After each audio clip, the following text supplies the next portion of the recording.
should be good. Okay. All right. All right. Kyler, what's up, dude? All right. So I think I'm not sure what missions you wanted to do, but I figured we kick this off at least on the Pillar of Autumn for the sake of the introduction to Halo Combat Evolved with Campaign Evolved coming out with early access next week, if that's what you would like to do.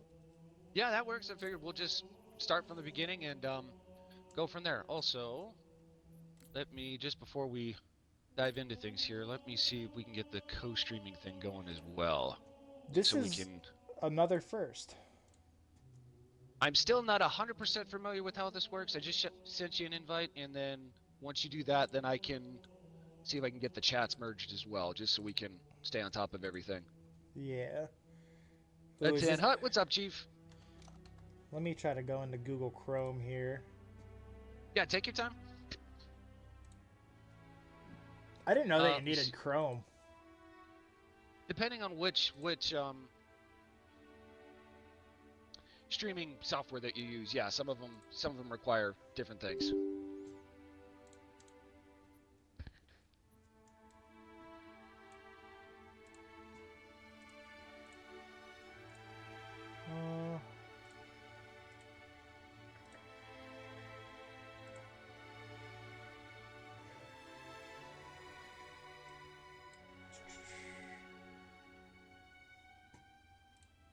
I don't think that's gonna work on my end.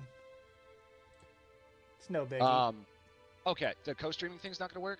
Yeah, not on my end. Okay, no worries. We can try it another time then. Yeah, definitely. Just need an invite from you, and then I'm good to go. Sounds good, man. All right, I'll send it through the game. I'm not sure if that'll work or not. I haven't tried that before. That should work. Nice. Hunter dropping some generosity. Thank you, my man. Cheers to you guys, Kyler. Good to see you. Finally confirmed how many skulls. Yeah, what was the magic number on that? I think it was 21? 20 or 21? I thought it was about half the skulls that were in Campaign Evolved. Right. Hunter sharing as well. Lilith dropping some generosity again. Thank you, guys. Trying to get more eyes on the live stream. Trying to get Breaking Benjamin's attention. All right, where is this at?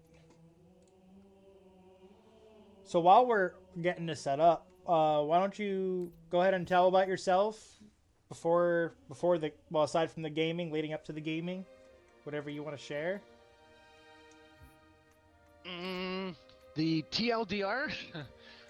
Been playing Halo since 2001 and made a business out of hosting LAN events and gaming events for quite some time. So had 3 or 4 years in there during the 360 era where myself and a handful of friends were hosting Halo LAN parties, tournaments, all sorts of stuff for a few years there. And now we're here, rocking and rolling 25 years later and one of the world's largest Halo collections and still having a blast. What's your favorite piece that you have in that collection? Favorite. It's hard to pick, but I would probably go with my first life-size statue. I've got a life-size Halo 2 statue, the US one where he's up on the rock with the SMGs, just because the memory associated with that involves my mom. Okay. I found the listing on Craigslist. For those of you that don't know what Craigslist is, think of like Facebook Marketplace, but before social media. It was a really weird place. Anyways, somebody had listed it in Denver, Colorado for $600, and it was a local pickup only. And I got to talking with the guy. He gave me the address, and then I looked it up, and sure as shit, the address was 2 doors down from where my mom was staying at. She was in town visiting our extended family, and I called her up and was like, so here's the deal. I will reimburse you the second you get home, but there is a life-size statue literally 2 doors down from where you're staying at. Can you please go secure this thing before he opens up his garage for the garage sale this weekend? And she was super excited, super elated. So she went over there, she picked it up, secured it, and canceled her flight, picked up a U-Haul and drove it home. a few days later, and yeah, if I had to sell everything in my possession, that would literally be the last thing that ever goes. I'd sell the clothes on my back before I gave that thing up. Like, just Dude, that's an awesome story behind that. that was so much fun. Also, I joined in on you just because it wasn't letting me send game Oh, invites. okay. Let me see. Excuse me. You know what? We'll just restart the playlist here. Sounds good. Current progress, yes. Do you have any preference with like scoring, time, competitive score, anything like that? No. Nope. Okay.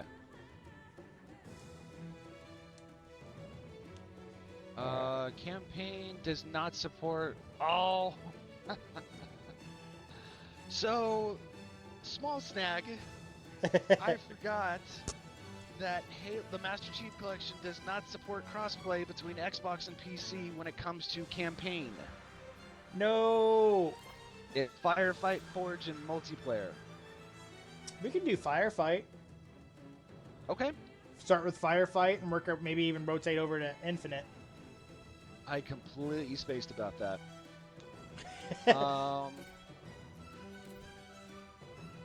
That's an odd thing. I didn't know that.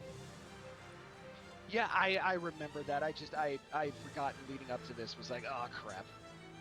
That is dumb. Yep.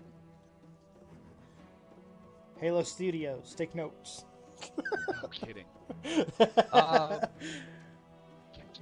Chat here real quick. Mom's the goat. No kidding. She's something special. Last entry in 1v1. Ghost, good to see ya. Yeah, it is super silly. And yes, the Swoll is a fellow streamer. What else do you stream on via platforms? Because I know you've got a page on Facebook, but where else can people find you? I also stream on, I stream here on Twitch. I stream on Kick periodically. I kind of took a break from that just because starting fresh can take a lot out of you. I also restream onto YouTube, and I post shorts on TikTok, Instagram, Facebook. I've been loading it up. Lately I've been playing. Right now I'm doing my first ever playthrough of the Doom series, and I am currently on Doom: The Dark Ages. And dude, I don't know how it's taken me so long to get into this series. I'm absolutely in love with it. But like all the gore and everything, I'm like, oh my god! Like I haven't seen something like that.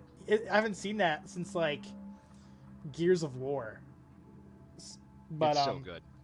I also do Halo mods. I started doing that, and I deemed myself the Halo mod guy on YouTube, just because I feel like in the past 11 years there's been 2 major games that come out, which is it's way too long in terms of like your biggest your mascot for Xbox. So yeah. I wanted to give back to the Halo community and kind of like not my own unique way a little bit. And I will give reviews for those mods on stream. They're included on my YouTube videos. But yeah, it's all about there's all these different creators. Maybe even try to influence Halo Studios or maybe some other sort of studio to hire some of these mod guys, because what they can do is absolutely insane. The mods, the forgers, the whole 9 yards. Yeah, with as much dedication as they've had in the community over the years, I'm really hoping that they start to acknowledge that and start paying them or find a way to incorporate them into the business model, for sure. Absolutely. Did you ever play any mods?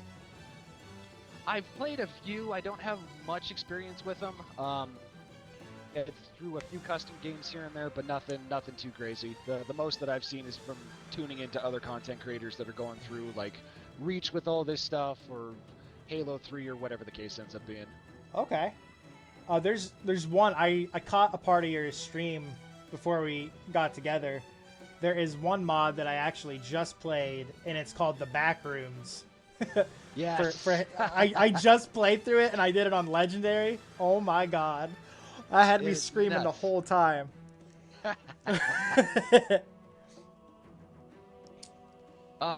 Campaign crossplayer only for ODST and Halo 3. The rest are not. Good to know. Well, wiggle sticks real quick. We'll get started with a little bit of firefight here. We'll start playing a bit. And we'll keep Sounds chatting. good. Yeah. Like I said, if we need to switch over, that's perfectly okay. No, I should be okay. Just move. Since you're on PC, I don't know if it's keyboard or mouse or whatever. Just move around so we're not idling, and then we can get started. Yep. There we go. Sweet. They do support controller. There's a Halo 3 mod video where the song Aqua by Lollipop playing in the background. The video was popular back in 2010. Don't know if y'all remember that. It was on Sandtrap. Don't think. I think I remember the song. I don't remember the video, though. That's probably the best Halo. That's probably my favorite Halo map, Sandtrap. That definitely seems to be a fan favorite. Should play Cursed Halo mod for MCC. It's hilarious. That's a pretty expansive mod, though, too, like across everything. The Cursed Halo stuff. Oh, yeah. I think I saw I Spiteful going through Reach with that one time and was just having the time of his life. I saw one clip by a Shechelon. He was doing Mario Kart. I was just like, yes, what? The Mario Kart one. Yeah, that's like, right. What are we doing? And there's another one that I played where it takes place in Combat Evolved 343 Guilty Spark, and you're this UNSC Marine navigating through the woods and everything, turning on these terminals, trying to essentially call for help, and you're being chased by a invisible elite with an energy sword. And as it gets closer to you, you know how in scary games when your character starts like freaking out, he starts blinking excessively? Mm-hmm. That's what he starts to do. And I was just like, oh my god. Oh no. And it'll spawn camp you too. Hang on a sec. When I had my Meta VR headset, I did Halo CE in VR. I didn't realize that was a mod that was available also. I thought that was kind of like a specialized thing. Huh. Halo in virtual reality, that'd be something. I know we've seen a few examples over the years, but that's pretty crazy. I would love to see that. I would pay good money. Imagine they have that at Halo Fest. Yeah, I mean they had something like that at Halo Outpost Discovery. So assuming they've either worked on it or still have the old units and whatnot, that'd be cool to see at Halo Fest. That's very true. I remember they had like that laser tag, and I think it was like a it wasn't called Halo Recruit, but it was like a Slayer sort of thing on the top of the hill on like Valhalla or something. Like, yeah. I think it was something similar to that. Ooh.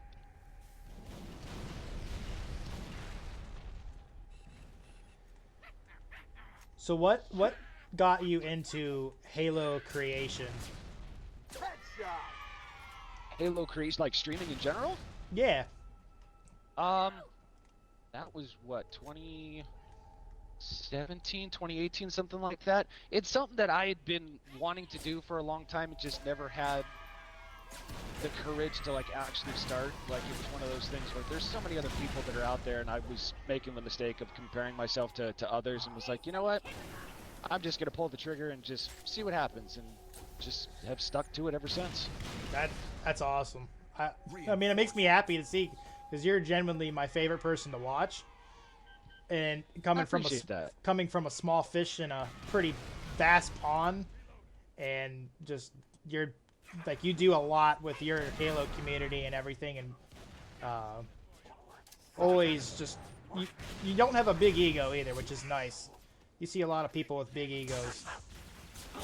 Yeah, there's a few that are out there, and that's inevitable for any fan base. But you know, I love this series. I love this franchise, and it's something that I enjoy sharing with other people, and then seeing that others are trying to get into it as well. It's like, you know, in the grand scheme of things, the Halo community, while it seems vast, is not the biggest one out there. And when it comes to content creators, we're almost a bit on the niche side of things. So it's like, yeah, anytime I see a creator, it's like, yeah, let me drop a follow, let me chat with you a bit, let's support one another, sort of thing, and just kind of encourage others to do the same thing, you know? Yeah, absolutely. And I feel like it definitely helps, like, for example, the YouTube algorithm. gets everybody hooked on Halo content some more.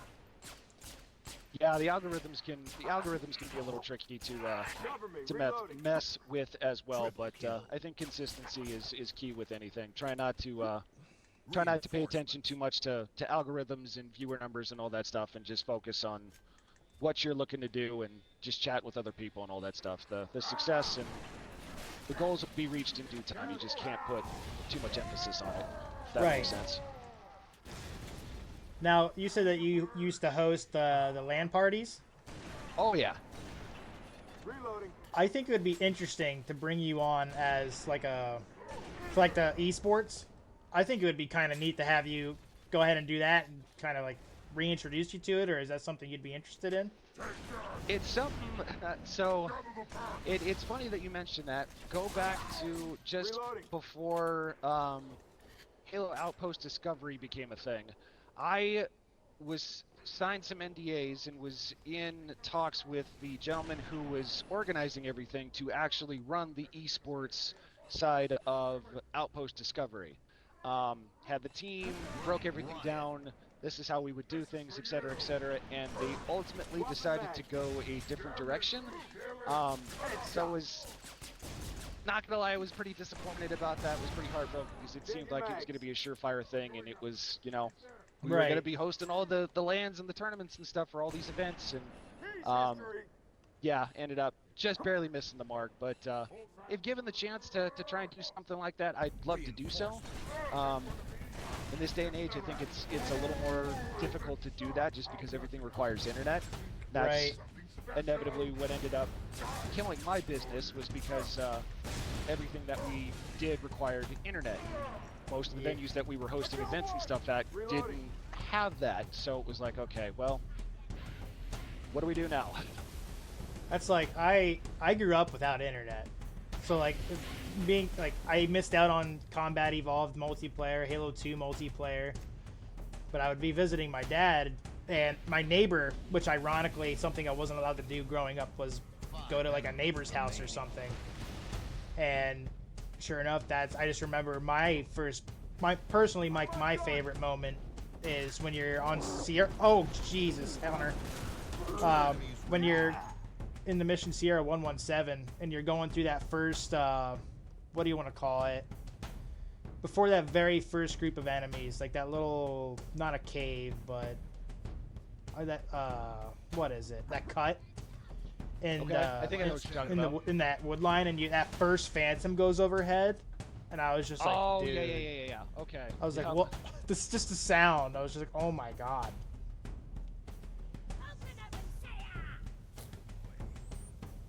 That grunt almost stuck me. Real quick here, just to try and keep up on chat. Yep. Choose the Master Chief. You can only wear the armor on the back of the Academy. Death metal yodeling has me addicted now. I've heard some of that stuff. That's pretty good.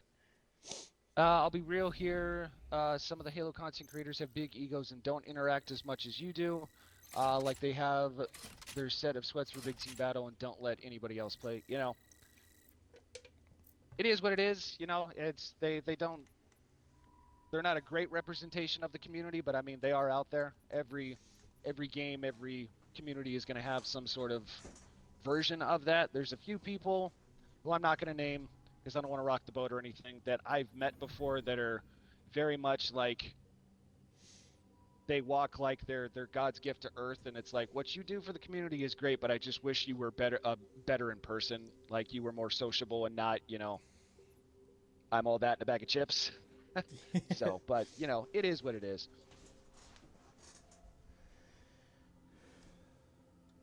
Guardian, let me see let me scroll back up here. If you could only choose 3 Spartans to fight the Flood, Covenant, Banished, and Forerunners with you, who would you pick? Okay, so kind of a similar question. Swoll, if you had 3 Spartans you could pick to fight alongside you, which 3 are you picking? Oh gosh. I'm trying not to be generic, and I'm not picking Master Chief. Because obviously he's like. Oh, if it's generic, if you're going with Chief there, then pick Chief. Nah, I would honestly, I think I would go Jerome. Jerome's a good answer. Okay. Swapping mags. I'd also pick. Oh gosh. Jerome, Kelly, You are and I think I would also pick Carter Okay, for that leadership aspect. sure. How about you? What would be your three? Johnson would definitely be would be my first pick. Um, Jerome, I think, would be my second. I think for third, I'd have to go Chief. There's some other ones that would be interesting to have on the team, but I think that it would be the main three. So yeah, Chief, Johnson, and Jerome. I'd be curious to see how fast Jerome picks up on some of the tactics and fighting styles that Chief has, given that he's basically Chief, just considerably younger, you know? So it's like if he had the chance to actually observe and see what he does on the battlefield, how quickly could he reproduce those same tactics and fighting techniques, but make them better? Yeah, that's. If I were to pick someone else, I think I'd like to see that. I remember reading in the lore, and I only learned this recently, is that on the mission to library, I think it's in the books, there's a UNSC Marine that was originally trying to get the index to I forget the name of where they're trying to go, but he made it to the final destination to where Master Chief was going. And he was actually the original person trying to go to the end of the mission in the library. Okay. So I'm just like, and even from what I read, even Master Chief was like, he would have made a hell of a Spartan. I completely forgot about the flares in this game. Yeah. Let's see, Chief, George, and Sam as a selection. Jerome, Kelly, and Noble 6. Generic, I don't care. Ain't nothing generic about it, man. Jerome, Chief, and 6. Ooh, Trying actually, to think, so Emily like too. as an 8, so for me, Chief, Jerome, and Johnson as the A team. And I'm trying to think of like a B team, so like a supporting cast. I think George would be my first pick. I feel like of all the Spartans out there, he's one that deserves, you know. He kind of got cheated out of what happened on Reach, so it's like, all right, this redemption time, big man. So George would lead that squad, along with, I don't know.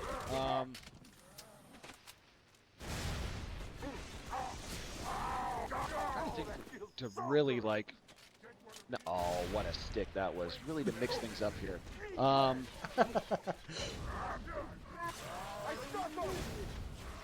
Tanaka, I think, would be another one. Again, somebody who deserves a bit of a redemption, a bit of a chance to redeem thine self. And then let's go with Kelly. Yeah, Really kind of mix it up. yeah. I think Linda's another good one. Ooh, Linda would be awesome. I gotta get back into reading these books. I haven't read them in years. And I have a few books I haven't even touched yet. Man, I haven't read the vast majority of the books. I'm not much when it comes to reading. That's not something I like to do in my spare time. But I really need to make the time to read up on some of the lore anyways, just to be a little better educated with the stuff. I was thinking about doing Audible again, 'cause that's what I used to do. Yeah, back in the day. I've heard that's the thing to do as well, because like when I'm at the gym or if you're driving, you got a long commute. That's a great way to consume those things. Right. So what games aside from Halo were you playing before? I think I may have asked you this a while back, but I can't remember. So are we talking like just in general, like what? Yeah. What, as of late, just got back into Power World. Their big update finally dropped last week, so I've been little obsessed with that. Dead by Daylight, Phasmophobia. This series, I'm still kicking myself, and I'm owning it. I'm hoping that an announcement for another installment is soon, but the Dead Island series, Okay.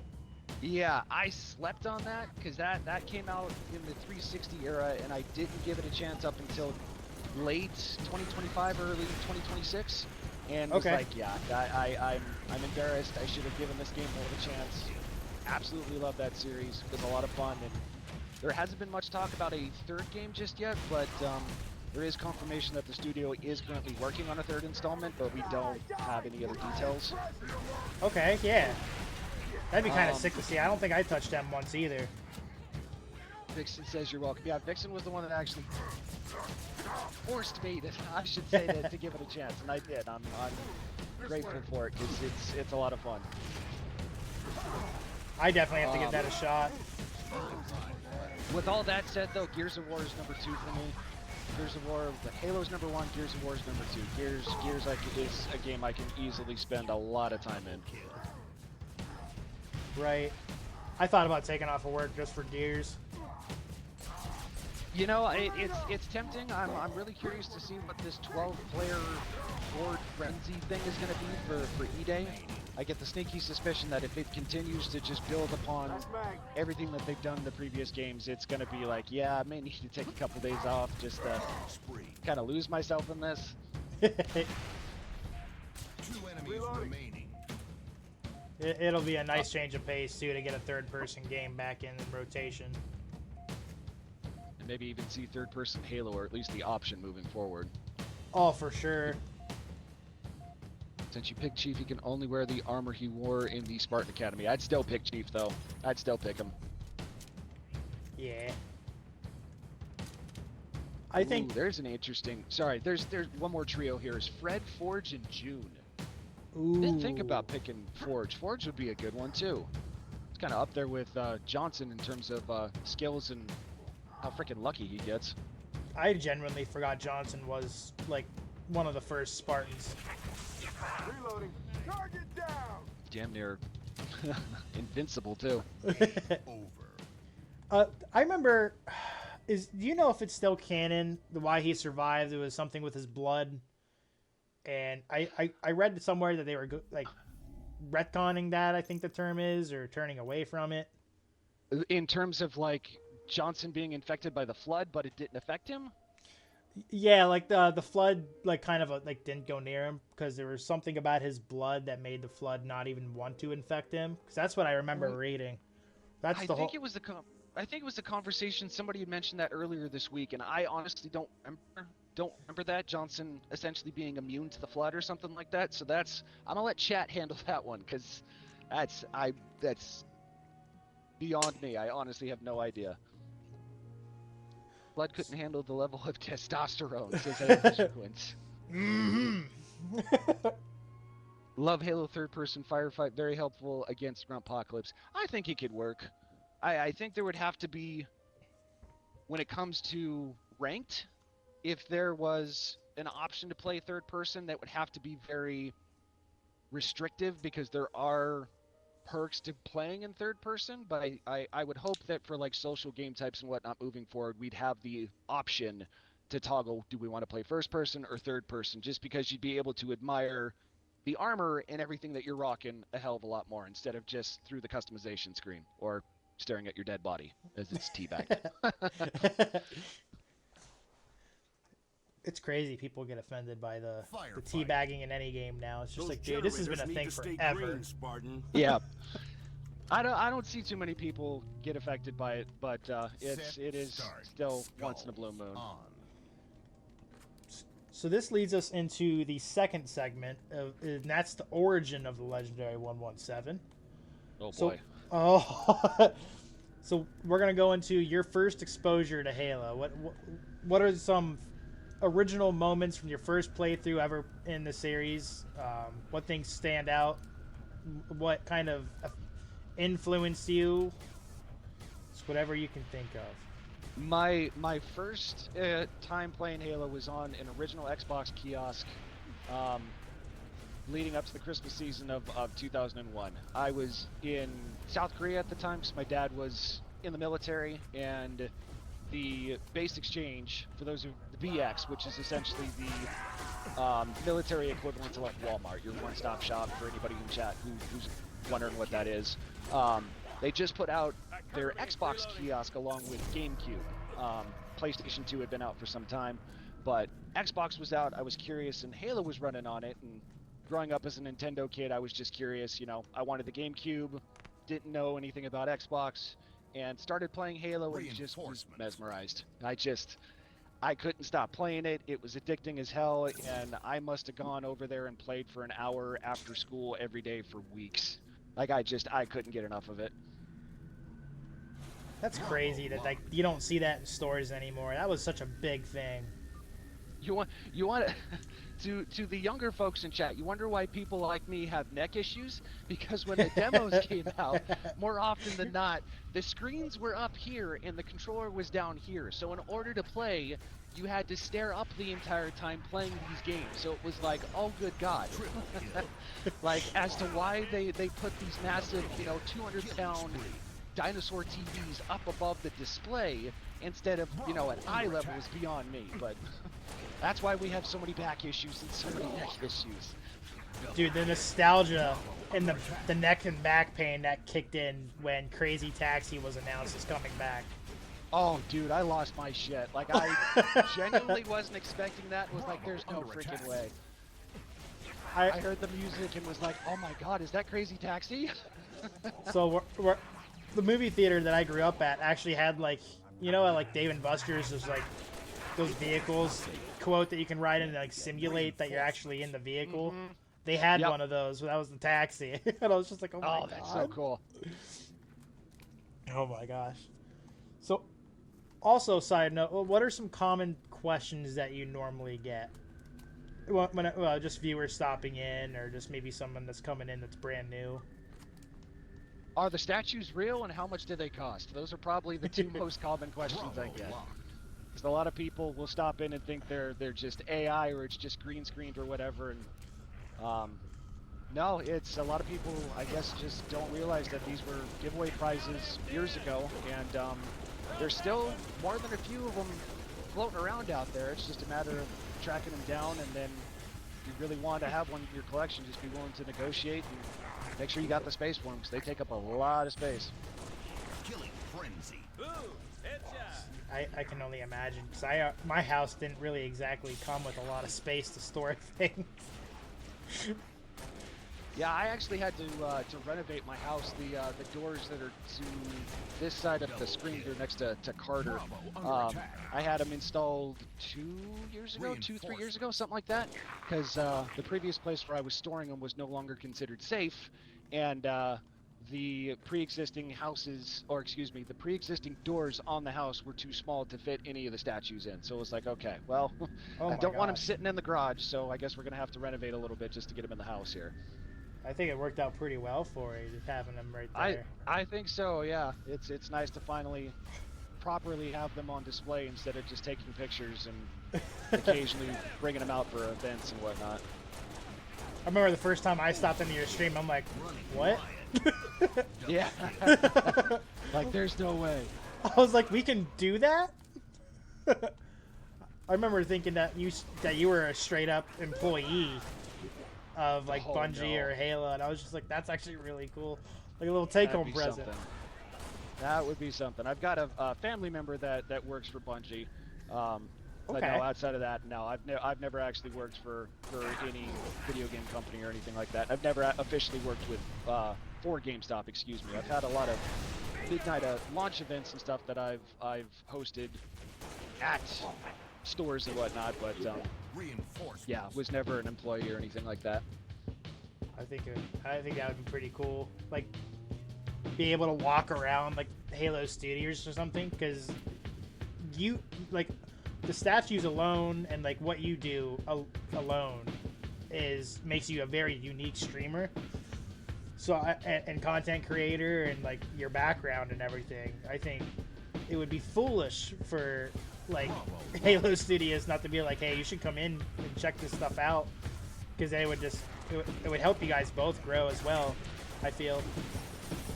You know, I think that's without diving too much down the rabbit hole here, and I'm going to digress a little bit, I agree with what you're saying. I definitely feel like not just me, but so many other collectors, content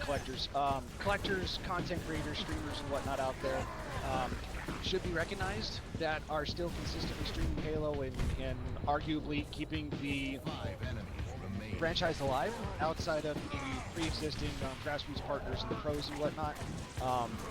I'm hoping they reopen the grassroots program and let other people in, because like the forgers and all the creators and whatnot that continue to be unpaid and not exactly acknowledged for the thousands upon thousands of hours that they put into building stuff, the creators deserve a bit of the attention as well.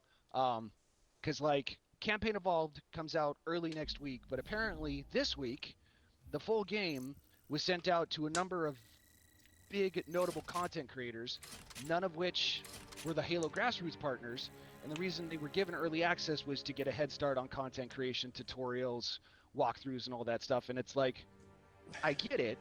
You want to try and get this content out to a larger audience, but it kind of feels like a slap in the face to all of those that have been streaming Halo for all these years and still don't get any sort of like real acknowledgement from the studio or from Microsoft. And it's like, you don't owe us anything, but it's like, maybe just, hey, here's a little token of our gratitude, our appreciation. We can't respond to everybody, but like, we see you, we appreciate you keeping things alive here, like, do something to acknowledge them, In terms of like content creation and streaming, it's not like there's a lot of people that stream Halo. It's very tight niche.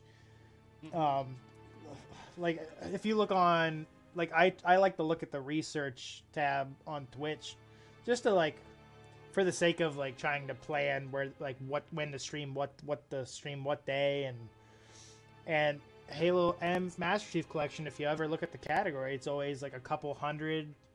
I think very rarely I see it go up above 500-600. But then Halo Infinite, it's normally loitering around 1,000, maybe 2,000, and most of the time it's that higher 2,000, maybe 3,000 if you're lucky. It's when there's an update. For example, there is just that ranked reset, which I gave up on that. There's no way I can, with the time I play, it's impossible to get ranked games. And then the teammates I get, they're either AFK or have the brain of a tomato. Yeah. Let me catch up on chat here a little bit just before I start losing stuff. Genesis, unfortunately, people have received a copy of the game early for guide building and video making purposes. They're under strict NDA. They quote unquote strict NDA. Yeah, they are, but I don't want to say, if you want to go and spoil it, but it's like they were supposed to sign NDAs, but there's content that is coming out from these people that isn't supposed to be out there, outside of the 2 levels that the grassroots partners got access to. There's some changes and some liberties and some other things regarding the entirety of the Campaign Evolved experience that are posted out there. They're not fake, they're not AI generated, they are legit. So it's like, even though they signed these NDAs, there's still a lot of shit that these people are posting that they're not supposed to be. Which is, again, another one of those frustrating things. It's like, do you not have like any shred of respect? Like, they put a ton of time and effort into this game, and they're giving you early access, and you can't follow some simple rules. If that was the Halo community, it'd be a much different story. But and we saw that via the grassroots partners that got it a few weeks ago, earlier this month. It's like, come on, man. So, it is a huge oversight. There was another one here. God, I missed the GameCube. Rated M game was Turok Evolution on GameCube. Mine was actually the generation before that. It was Turok Dinosaur Hunter for the N64. That was the very first time I played a rated M game. I got a Nintendo 64, I think Christmas of '97, and it was Super Mario 64 and Turok the Dinosaur Hunter. Those were my first 2 games. Local Mullen had the CE demo at the EB Games almost every day. Yep, so Jeffers knows where I'm coming from. Walmart and GameStop playing on the kiosks. Can't do that anymore. Just got to snatch it up now. Got the stream streaks going. Appreciate you guys. different scenarios because this game has already been released and it's not been, and it's already been remade. I hear you. This is a messy situation. Yeah, so just hopefully moving forward, Halo Studios will put some more time and consideration into maybe giving early access to those within their own community rather than just throwing it out there to content creators for the sake of reaching a broader audience. And it's like, it makes sense on paper, but if you've got an audience, I feel like this is unfair, but I'm going to use it as an example because I've mentioned him numerous times before, but Jinxie. Jinxie is one of the biggest streamers on Twitch, has been for a very, very long time. Awesome community, awesome content creator, doesn't do anything with Halo. He's never, to the best of my knowledge, has never done anything with Halo. So if you were to give him early access to it, you know, his community might appreciate it, but it's like you're missing the mark. Like, you want to do this to expand on the Halo community, the Halo franchise. You know, maybe give them to a couple bigger people like that, but the focus should be on the community, at least in my 2 cents. So. And I'm kind of glad that you brought up that one, like, people releasing things they're not supposed to. Because, in my opinion, there is one fumble that has irked me. And this happened weeks ago. And that is when Halo Studios released what the Flood looked like. And then you see all these creators releasing what the Flood looked at. Like, that was kind of the whole point. That was supposed to be a surprise. Yeah. Like, thanks, guys. You weren't supposed to follow suit. You had strict instructions, but... Ah, man. 343/Halo Studios. So, I've got to take a second, just anytime I see it in chat, just so people understand, because there seems to still be confusion out there. 343 Industries is no longer a thing. 343 Industries shut down quite some time ago at this point. It is now just Halo Studios. They are not one and the same. The old guard and a lot of the people that were at 343 have either been fired, moved on. Some of them aren't even in the industry anymore. Now, Halo Studios is running Halo. They've got their own set of issues. There's some problems within the management and whatnot that everybody is abundantly aware of, but they are not one and the same. So please, just for clarification's sake, 343 is no longer around. It is Halo Studios. So, Campaign Evolved will be their first official game, which is why I've held off on judgment regarding Halo Studios until they actually get a full game out, which will be Campaign Evolved here coming up. I have a message from a Shechelon saying one thing that I feel they are missing the mark on is Halo CE multiplayer. You know, I understand that. I understand that frustration. I do, especially since everybody's eager to play the new Halo multiplayer experience. My counter to CE not having multiplayer is if you were to ask the entire community to vote what your favorite Halo multiplayer experience is from top to bottom, I'm willing to bet that 90% of the community, if not the entirety of the community, is going to put CE at the bottom of that list or very, very close to the bottom of that list. So it's like, again, it was a very niche thing, and it's a very different experience compared to the rest of the Halo games. So how do you include the CE multiplayer via the Unreal Engine and rebuild it in a way that still honors the classic multiplayer while still bringing people in for a new generation? I don't think it's possible without making some big changes that will inevitably piss off the community and the old school vets that have been playing nonstop since day one. I just don't think it makes sense to do that. Yeah, because then if you're adding all these new mechanics into into these older maps, like obviously it wasn't what it was before. Mm-hmm. So then you're also looking to create bigger maps as well, like maybe scale it out, but it's still not going to feel the same. Exactly. So I think people will be salty about that, but I think in the grand scheme of things, people will quickly forget about it, because I think if there's one more announcement to be had this year from Halo, it's going to be whatever the future of multiplayer is going to look like. And I don't think we're going to have to wait too much longer, because they know how eager we are to play, and I'm sure they're eager to get their HCS up and running again as well. I don't see them going another year without having an HCS series. So I think we'll hear something at the very latest. It'll be Halo Fest. Yeah. But yeah, I don't think it's going to be too much longer. That remind. Are you gonna get in on any of those those tournaments that they're gonna have there? You know, I might throw myself into a free for all tournament if there's not too much of like a wait time or anything. Like I want to try and check everything out, but you know, it depends on what wait times are, because it's like I want to meet as many people as possible and just take in the experience as best as possible. So as long as it's not chewing up, you know, hours and hours of just waiting in line for the sake of playing a quick 15-minute game of Slayer. So we'll see. Yeah. They had an original PC port that had these different servers in Halo Custom Edition. Yeah, it still wouldn't feel the same though.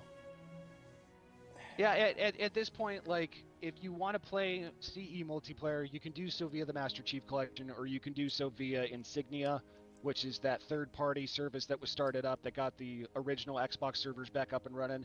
Halo 2 is the popular one to run with. I think occasionally they'll do CE, but yeah, it doesn't make sense to reinvent the wheel.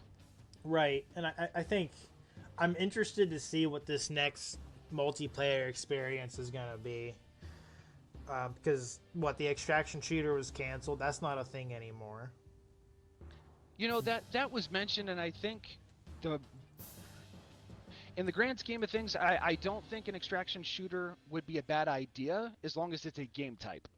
Like, I think the confusion was like when it was announced that it was supposed to be like this big standalone game. And it's like a standalone game I feel like would be a hard sell, but Halo in a way is like the Xbox version of what Nintendo has for Mario Party. You have a matchmaking system and you have all these awesome custom games and mini games and stuff that you could do. So in a way, Halo's like the jack of all trades. So if an extraction shooter makes sense on paper and you can develop it as a game type within whatever the next multiplayer experience is, why the hell not? What do you got to lose? And you know, it's just a game type at that point, not a full-fledged multi-million-dollar commitment. And I think if they are going to go the extraction route, I think they because like Arc Raiders is how many gigabytes? Like 40, maybe 50 gigs max. Sure. And they have all that kind of content. I feel like they would be able to dumb it down enough to about that scale if they're going to go that extraction. If they were to go that extraction route, where you're a UNSC Marine gathering supplies and everything, you're gathering weapons and first aid kits, like for example from CE, and maybe you're going to find an overshield that some sort of I don't remember what the name of the machine is called that you go through from Combat Evolved and Halo 2 and like you test it out. Maybe if you're with somebody, they can toggle a button that tests your shielding. I think that would be kind of cool. That way it's adding small tweaks. I know it. I remember what you're talking about, but I can't remember the name of it. Yeah, I'm gonna try to see if I can. Jeffers, the Halo 2 and Halo 3 Midnight release was the most energetic thing. Like the electricity in the air was palpable. It was. There's a lot of people that say it's a nostalgia thing, and to a degree, there's some truth to that. But genuinely, modern day games just don't have the same sort of hype and excitement around them like Halo 2 and Halo 3 did. A lot of the games from that era were different. Midnight launches were different. Next to nothing was digital. You had to actually go and pick up the disc, and there was a lot involved with that sort of thing. The fact that Halo 3, I don't remember what the percentage was. Halo 3 actually affected the movie industry. Like ticket sales took a double-digit nosedive in the weeks after Halo 3 came out because everybody was at home playing frickin' Halo 3. That was a legit thing. I think Call of Duty did it a couple of times as well with the first Modern Warfare and the first two installments of Black Ops. Like, those games were just so freaking big, it was genuinely affecting the entertainment industry. Yeah. Also, the name of that machine is the Energy Shield Test Station, Mjolnir Shield Tester, or simply the Zapper. The Zapper, there we go. I was at the midnight release of Halo 3 at Best Buy. Good times. Yo, that sounds sick. Want a battlefield-sized map for a new invasion. Dude, Uh, if we get a battlefield-sized map for a new invasion game type, draw some inspiration from Halo Wars. Do like a 64v64 thing. You can, as you get kills and progress through whatever the objectives are, you can cash in to come in, you know, with a Scorpion, a Grizzly, Wolverine, you know, any of the vehicles and units and whatnot within Halo Wars, just to essentially make it a first-person Halo Wars experience. That would be sick. Double kill. I don't think I ever played on this map. If I'm not mistaken, I think it was a DLC map on the original. No kidding. Yeah, this is genuinely my first time. I don't know how I managed this because my little brother and I played the crap out of this game back in the day. Fuel rod, cannon up. Genesis says agree, focus on the next multiplayer for sure, but people could argue that you could play CE campaign in MCC as well. Sure, but the idea I think for remaking CE via the Unreal Engine was so it could go to PlayStation, and because it would be an easier sell essentially as a new game, rather than reskinning a almost 25-year-old game to launch on a next-gen system for the very first time to an audience that has never had any real exposure to Halo. So I think it opens up the opportunity to bring in the old cut content that Bungie famously, notoriously had to cut, you know, before the game came out. Like, they just didn't have the time to continue working on things, and there was a lot of stuff that we missed out on because they just didn't have the time or the resources to do so. Mind you, I think PlayStation's kind of shooting themselves in the foot. That's a good opportunity for Halo, just to give them a small taste with that campaign for each of the remakes and be like, hey, come over here and we'll have the multiplayer for you. And if you get the disc version, you can put it into disc tray and it goes disc digital. Yeah. I'm That's hopefully moving forward, they'll be open to releasing more Halo games on PlayStation. I see it as nothing but a good thing for the Halo community. Absolutely. Overkill. It'd definitely be nice to see some younger folks take an interest. Fuel rod, cannon up. That and just having a healthier player population across the board too. Like, I can't imagine how crazy there's a lot of streamers that I follow that are highly competitive players, and I'll be lurking in their streams quite often, and it's like, how long do you guys have to wait for a game? Depending on where you end up landing in rank and whatnot. I mean, there's some people that have to wait upwards of an hour just to find a game. Like, can you imagine if the next multiplayer game was out on PlayStation as well, and the player population doubled, tripled, quadrupled, and it's like, didn't matter what your rank is or was, it'd take you less than 30 seconds to find a game every single time. If anything, I think it kind of irks me when that happens. I see that. Oh. Alright, so that leads me to the next question. Where did the name Legendary117 come from? What made you choose, what made you select that name and say, this is what I'm gonna roll with?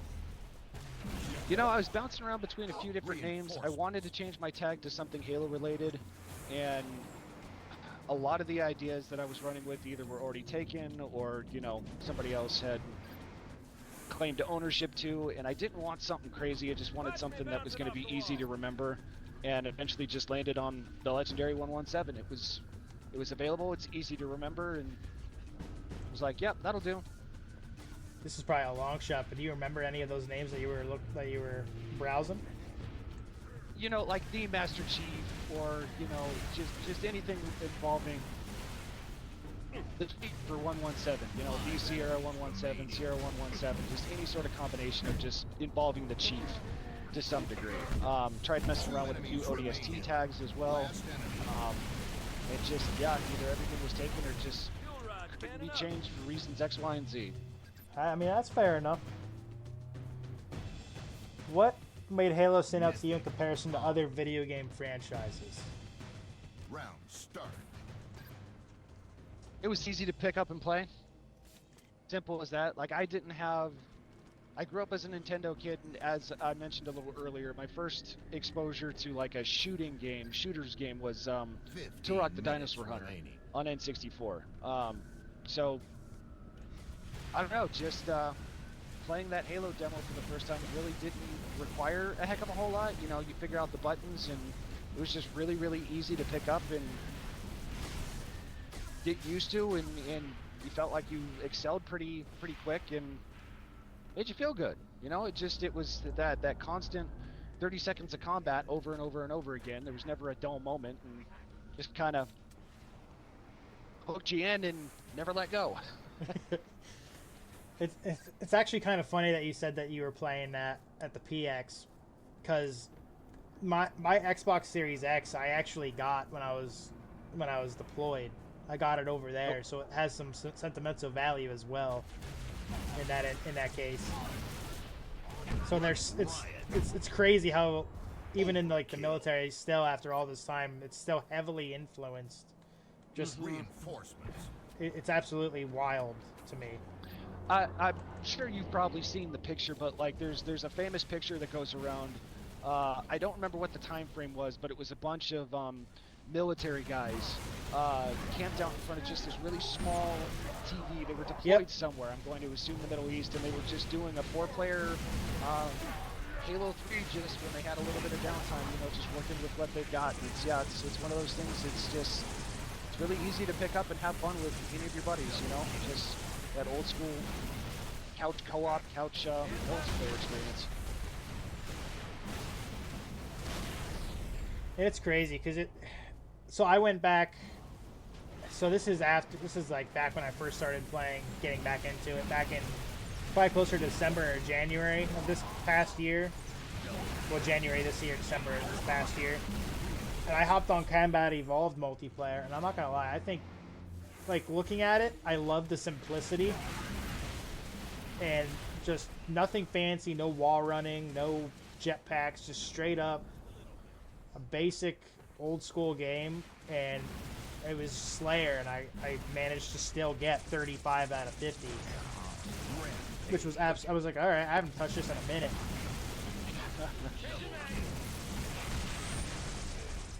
Real quick here, I saw you try Mansell Hunter. You weren't supposed to see that. I appreciate you. I appreciate you recognizing that, though. It took me a second. It's like, wait, we're on Bluetooth. We can't do that. Gadgear pointed also to see if it would be really cool. Really, it would be unreal if they had a successful Halo 2 and Halo 3 remake via Unreal Engine. I think it's safe to say we'll see it at some point. The real question is whether or not it'll actually end up being on PlayStation as well. I'm hoping people don't get stuck up on that. Captain Vaughn dropping some generosity, thank you. And then, why did they shut down the multiplayer for Halo on 360? That was a Microsoft decision, and it was just the Xbox 360 servers in general. I think there's a handful of games that still work, but the vast majority of the 360 servers it didn't make sense for them to keep them online anymore. Same reason why they shut down the original in 2010.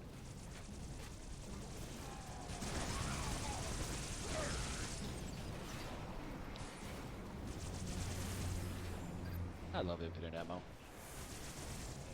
Now, if they were to actually follow through and did the remakes of 2 and 3,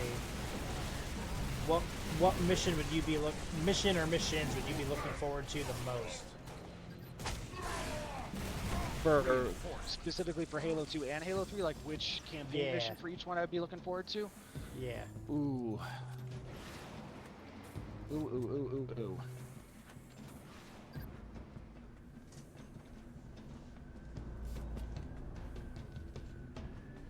I think for Halo 3, if I'm not mistaken, the mission is just called the Ark.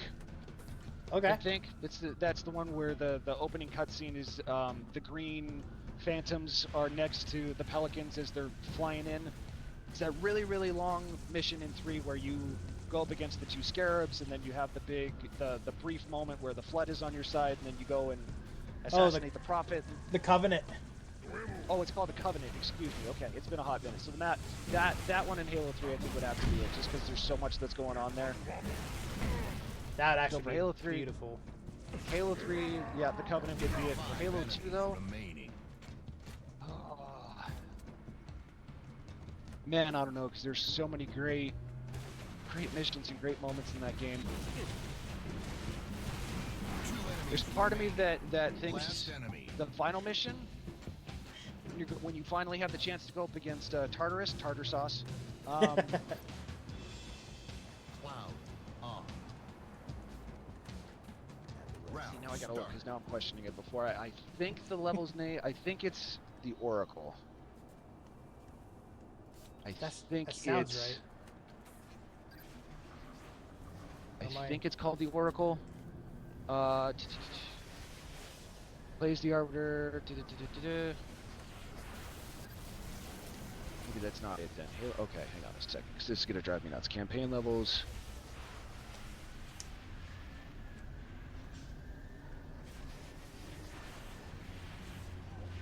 The Great Journey. Is that the Great one? Journey's the final one. Okay. Yeah. Where is? No, I'd go with Quarantine Zone. If I had to Ooh, pick one for Halo 2, I'd go with Quarantine Zone. Double that'd be kill. a good So one.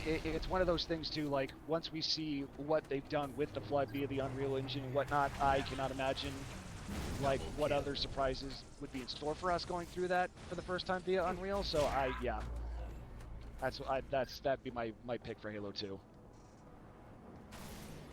For me, I think it would be for Halo 2. It'd be High Charity, Ooh, okay. and then also for Halo 3, it would be the mission Cortana. Aha. Just with how Hated gorgeous. that mission on Legendary. Oh, dude. Ironically though, I didn't think it was that bad. So I just did that my first ever Legendary playthrough this past year, and I just remember like, granted I was getting mad. I don't remember what those turret floods are called. I'm drawing a blank. But I was just pure getting. flood forms that can transform and they like will spider Yes. along the walls and they'll transform again and then they'll just shoot it. Yeah, that's exactly why I hate that. Is because there's so many of those little fuckers everywhere. Oh my god. I would just be sprinting. I was like, dear God, I have to live one of these times, right? Yeah. Just when you think you're safe, it's like, nope, you missed this one that's blending in just perfectly. It shoots you once, you gotta do it all over again. It's like, dude, I'm done. Like, they're not on the same level as Halo 2 Legendary Jackals, but they're pretty damn close. I'll tell you what, though, going into Halo 2 on Legendary for the first time, with no context clues on, like, when the elites are firing at you, and you don't know about the plasma pistol, I didn't know the plasma pistol took down their shields. So I'm sitting there just getting mollywopped for, like, 3 hours on this very first mission. It's like, oh my God. The plasma pistol is your best friend in Halo 2 and Halo 3. It was referred to as the noob combo in multiplayer for Halo 2, rocking a plasma pistol and a battle rifle because it was a 1-2 guaranteed kill if that shot hit. And yeah, love it or hate it, you know, if you don't use it, you're gonna have a good time or it's gonna be used against you. So.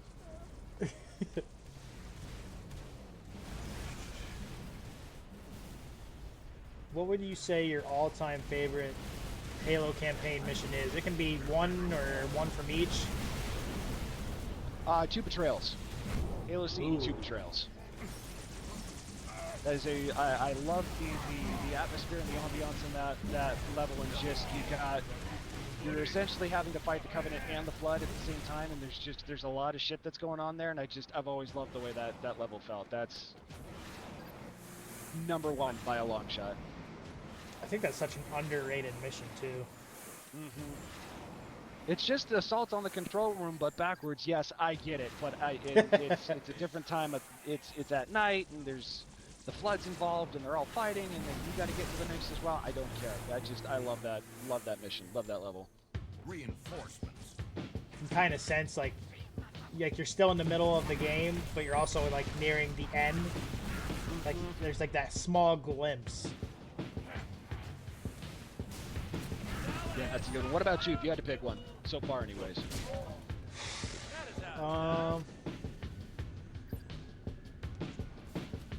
You know,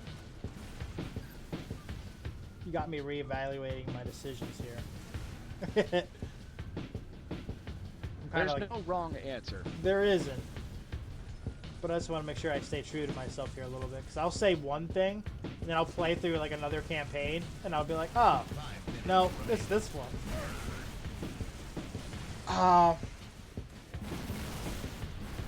You know, just to play back on that, 5 enemies remain. not High Charity, but the mission where the flood land on High Charity, 2 enemies remain. Okay.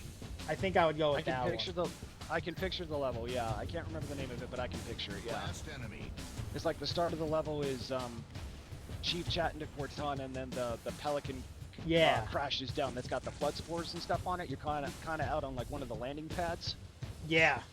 Yeah. Just, I don't know what it Classic graphics is. that is classic graphics that is so damn hard to go through and see anything. Like, holy crap. Bonus round. I don't know what it is. It's just something about that color of purple, and they always manage to make it look freaking beautiful. Yep. And I'm not a big purple guy. You know, it's funny that you mentioned that because there was a fun documentary that came out that Bungie posted before they went dark, leaving Halo and whatnot, talking about, you know, the interviews and stuff with all the Halo games, and that was something that was mentioned at one point in time when they were originally designing the grunts and the elites and whatnot for Halo CE, and wanted to be like really colorful. Like the lead designer or artist at the time was like, dude, this is awful. They're all rainbow. Nobody's gonna like this. And it actually ended up being pretty successful because it was easy to distinguish, you know, what the ranks were and just who exactly you were fighting, and became arguably one of the more iconic things in Halo outside of Chief is just all the various colors and whatnot of the Covenant and all the species. Which kind of playing off that, it's really nice to see, like, obviously it's a remake and everything, but these Honor Covenant guards, they're not, like, you know, Honor the grunts. ones for the prequel missions? Yeah. Yes. Oh Like my that. God, they are so sexy. It's very reassuring to see, like, it's something. It's not like it's kind of like a, hey, like, Bonus round. there is potential Another to successful mission. for additional I've growth. done the medals on you myself. In the form of like the something new that's within the Halo universe that isn't necessarily a sequel to Infinite or whatever. Yeah, 'cause there's a lot of content out there, and it's one of those things too where it's like, since we haven't seen it in games, it's being drawn from the books and the lore and whatnot. You can't really criticize it all too much. You know? It's like you wanted new Halo content as well. You can't. It's a reason to love that game as well. I'm excited to fly again. Full game or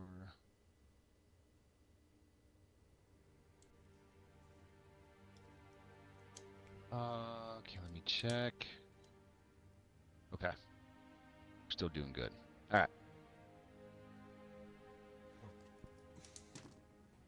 Just out of curiosity here, really quick. Check back every now and then to see if Breaking Benjamin's been responded or anything just yet. I'm kind of obsessing over it. I mean, that would be super cool. I could perfectly understand. I know it's a freaking it's a snowball's chance in hell, but like, just with all the stuff that they've been doing with Halo as of late, and given that they're going to be so close, it's like it would be such a great opportunity if this actually became a thing.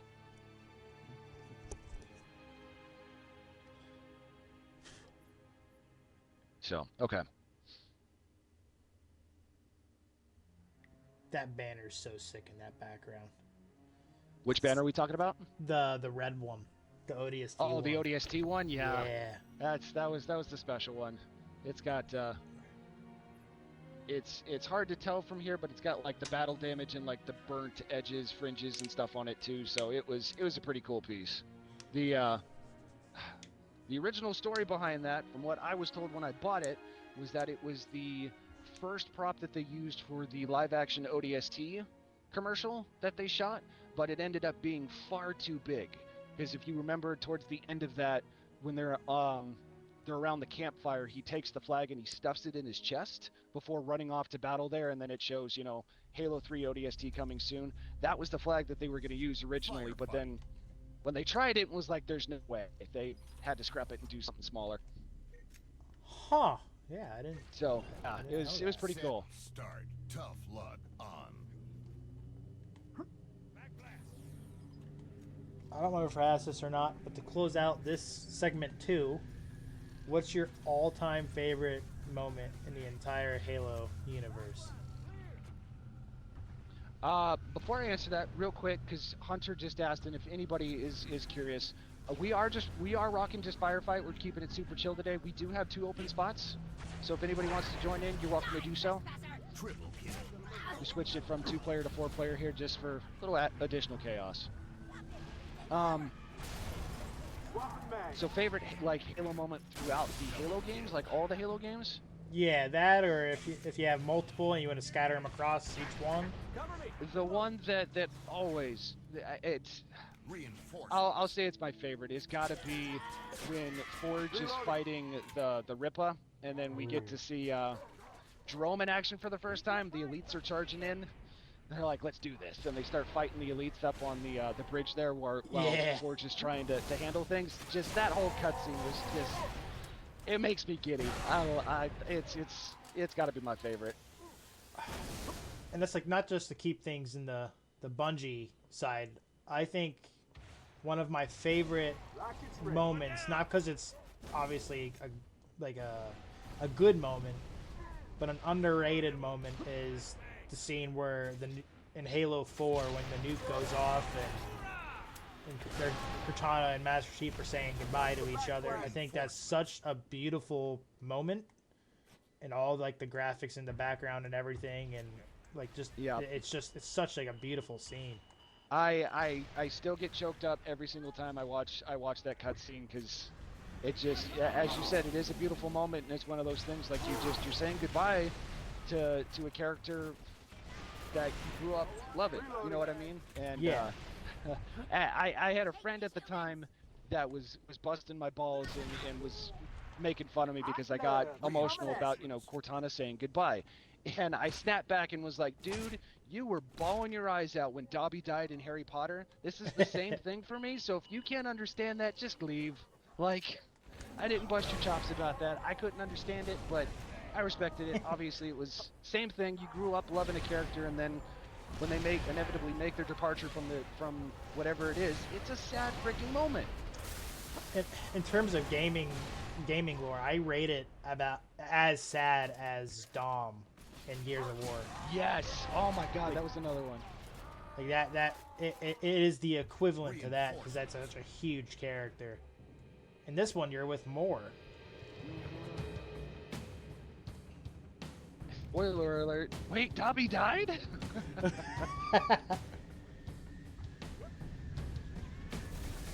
My whole world has been shattered. Come on, the best moment of all time when Chief is flying through space with the bomb. That is a iconic moment for sure. Well, I can kind of lead into another question here. What's your favorite moment with Master Chief? Doesn't have to be games. Could be TV show, anything. 2 enemies remaining. I'm gonna leave the TV show out of it because my take on that is not well received within the Halo community. I will say what you want about the show. Some of the action scenes in there were pretty freaking sexy. Specifically the final fight scene with Chief against all the brutes in the finale of season 1. Like, oh my God, it was so good. But no, favorite Chief moment out of all of the games, the Halo games. Round start. I'm gonna have to think about that one. And it doesn't have to be. I mean, it can be anywhere. You could be something that you read or anything.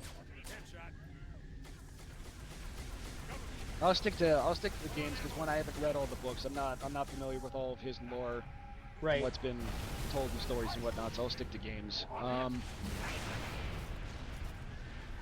kill. One that comes to mind is the start, I believe it's Delta Halo from Halo 2, when they're all dropping on they're dropping in ODST pads and Cortana's yelling at him like, could you make any more noise? And he takes out the rocket launcher. He's like, well, I suppose you can. That's a fun one. I think mine is actually from the Fall of Reach book. Okay. He's still he's still like a young Spartan going through augmentations and training and everything, and he's working out, and these ODSTs were giving him a tough time, and I don't remember, it was like, I think it was 3 or 4 ODSTs, and he ended up killing them inside that boxing ring. I remember like him reading, he broke like the wrists, arms, legs, like everything. Which is why, like, when I hear in the prequel they're bringing back that rival, I'm like, oh my god. You see that actually created via a cinematic at some point in time, and before that you got to cue the scene from Spider-Man where he's in the fighting ring with the first version of his suit. I got you for 3 minutes.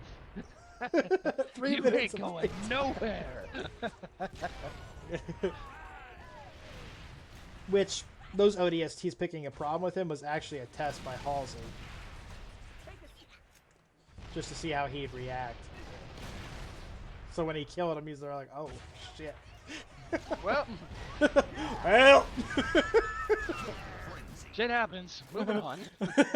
That's unfortunate. Anyway. Which, compared to the cost of a Spartan compared to an ODST, it's kind of like jump change, which is kind of sad. Yeah, they're a dime a dozen. We'll get another one. Cue Nathan Fillion. Buck! We need you, brother. I'd like to... like a game, that would be another interesting idea for a game. You start off as like a young Spartan. Not to say you're starting off abducted, but start off, and as you get older, you're ranking up, your skill, like you develop like a skill tree, which can lead into like, once you hit like a certain point, then it evolves into like a larger game, maybe into another game. Yep. That would be sick. Introduce other characters as like DLC content over time, and yeah, there's so many great ideas. So we kind of blew through segment 3 just throughout segments 1 and 2. So all right, so this is start of segment 3. 5 enemies remaining. How has your relationship with Halo evolved, no pun intended, over the years, from when you first started to now? Oh, how has it evolved?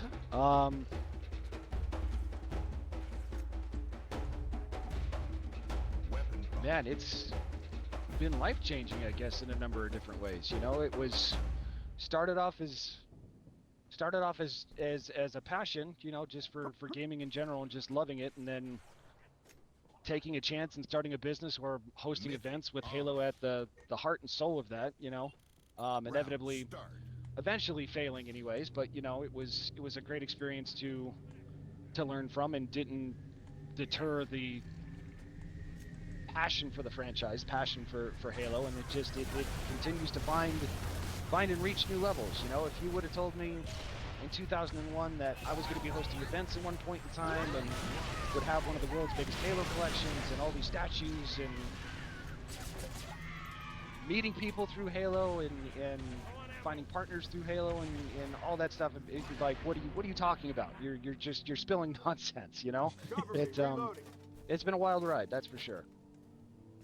Like, that's another thing. Like, I want to emphasize this again. I did not have internet growing up, so like, I missed out on like all the LAN stuff and everything. So the fact that you do like, I don't want to say that it's called like a LAN, but the fact that you do like that sort of style with like your community members, that does have like sentimental value. Like, to me personally, for someone that missed out on all of that multiplayer experience, like that is huge.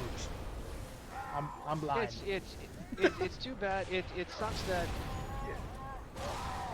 with gaming today, LAN parties and LAN events and whatnot are no longer a thing. You know, the HCS and events like that will advertise their tournaments as LANs, but the only aspect of that falls under a LAN is the fact that everybody is just under the same roof. They're there in person. I won't jump on that soapbox today, but my point being that it's a shame, because I feel like every gamer on the face of the planet, doesn't matter what type you are, Nintendo, Xbox, PlayStation, mobile, PC, whatever the case is, every freaking gamer should experience a LAN party at least once in their life, because it is just, there's no other experience like it. There's really not. Like, if you can imagine just you and every single friend you've got being under the same roof, everybody's got their own screen, and you're all just playing the same game together, just hooping, hollering, just having the time of your life. It doesn't get any better than that. No. That's like another thing, like going to Halo Fest.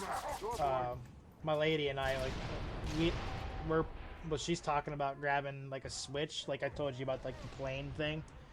We're gonna looking at getting a Switch and just playing like Mario Kart or something while we're on the plane. That's the way to do it. I mean, those be right next to each other, it'd be easy to connect, and yeah, just kill some time. I mean, it's an awesome way to go.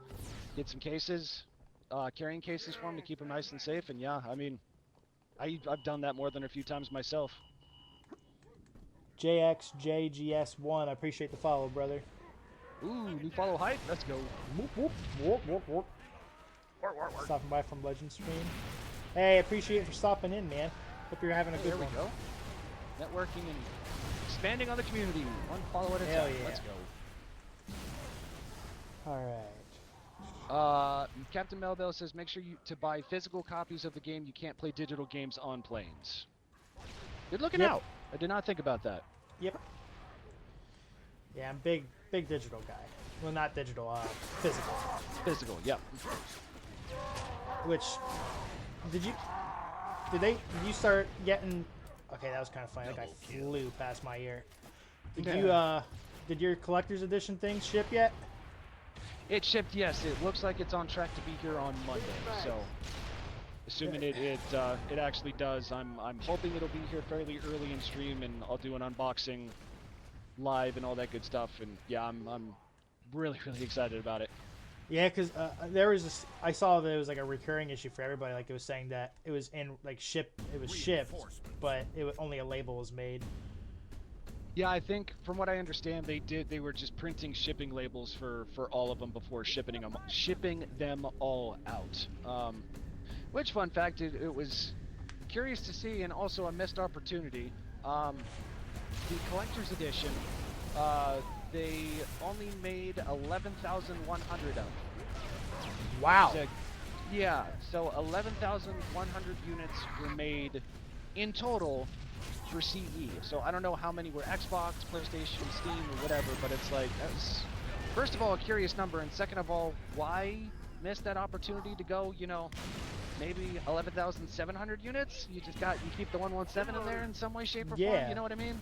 Or even like a 25th anniversary number. Like, yeah, so it just, I don't know how many, I don't know what the numbers look like for like previous collector's editions and whatnot, but given how much of a demand there is for them, I'm hoping that they'll address it at some point in time and kind of explain why they went with that number. Which, if you're a scalper, I hope that no one buys it. Yeah, I say this all the time too. Scalping is only 50% of the problem. The other 50% are the people that are actually paying these prices. So it's like, as long as you don't actually give in to them, they won't be a problem. Sorry. No, I was just saying, because I'm in a bunch of Halo groups, and the one guy goes, "Yeah, it was only $600 on eBay." I'm like, dude, what? What do you mean only? That's 3 times the cost. Yeah, that's somebody that's trying to coax others into buying them. No, that was going to lead me into the other thing as well. Like, I know it's sold out super quick, and scalpers are a pain in the ass, but like historically, this goes for every other freaking collector's edition of anything.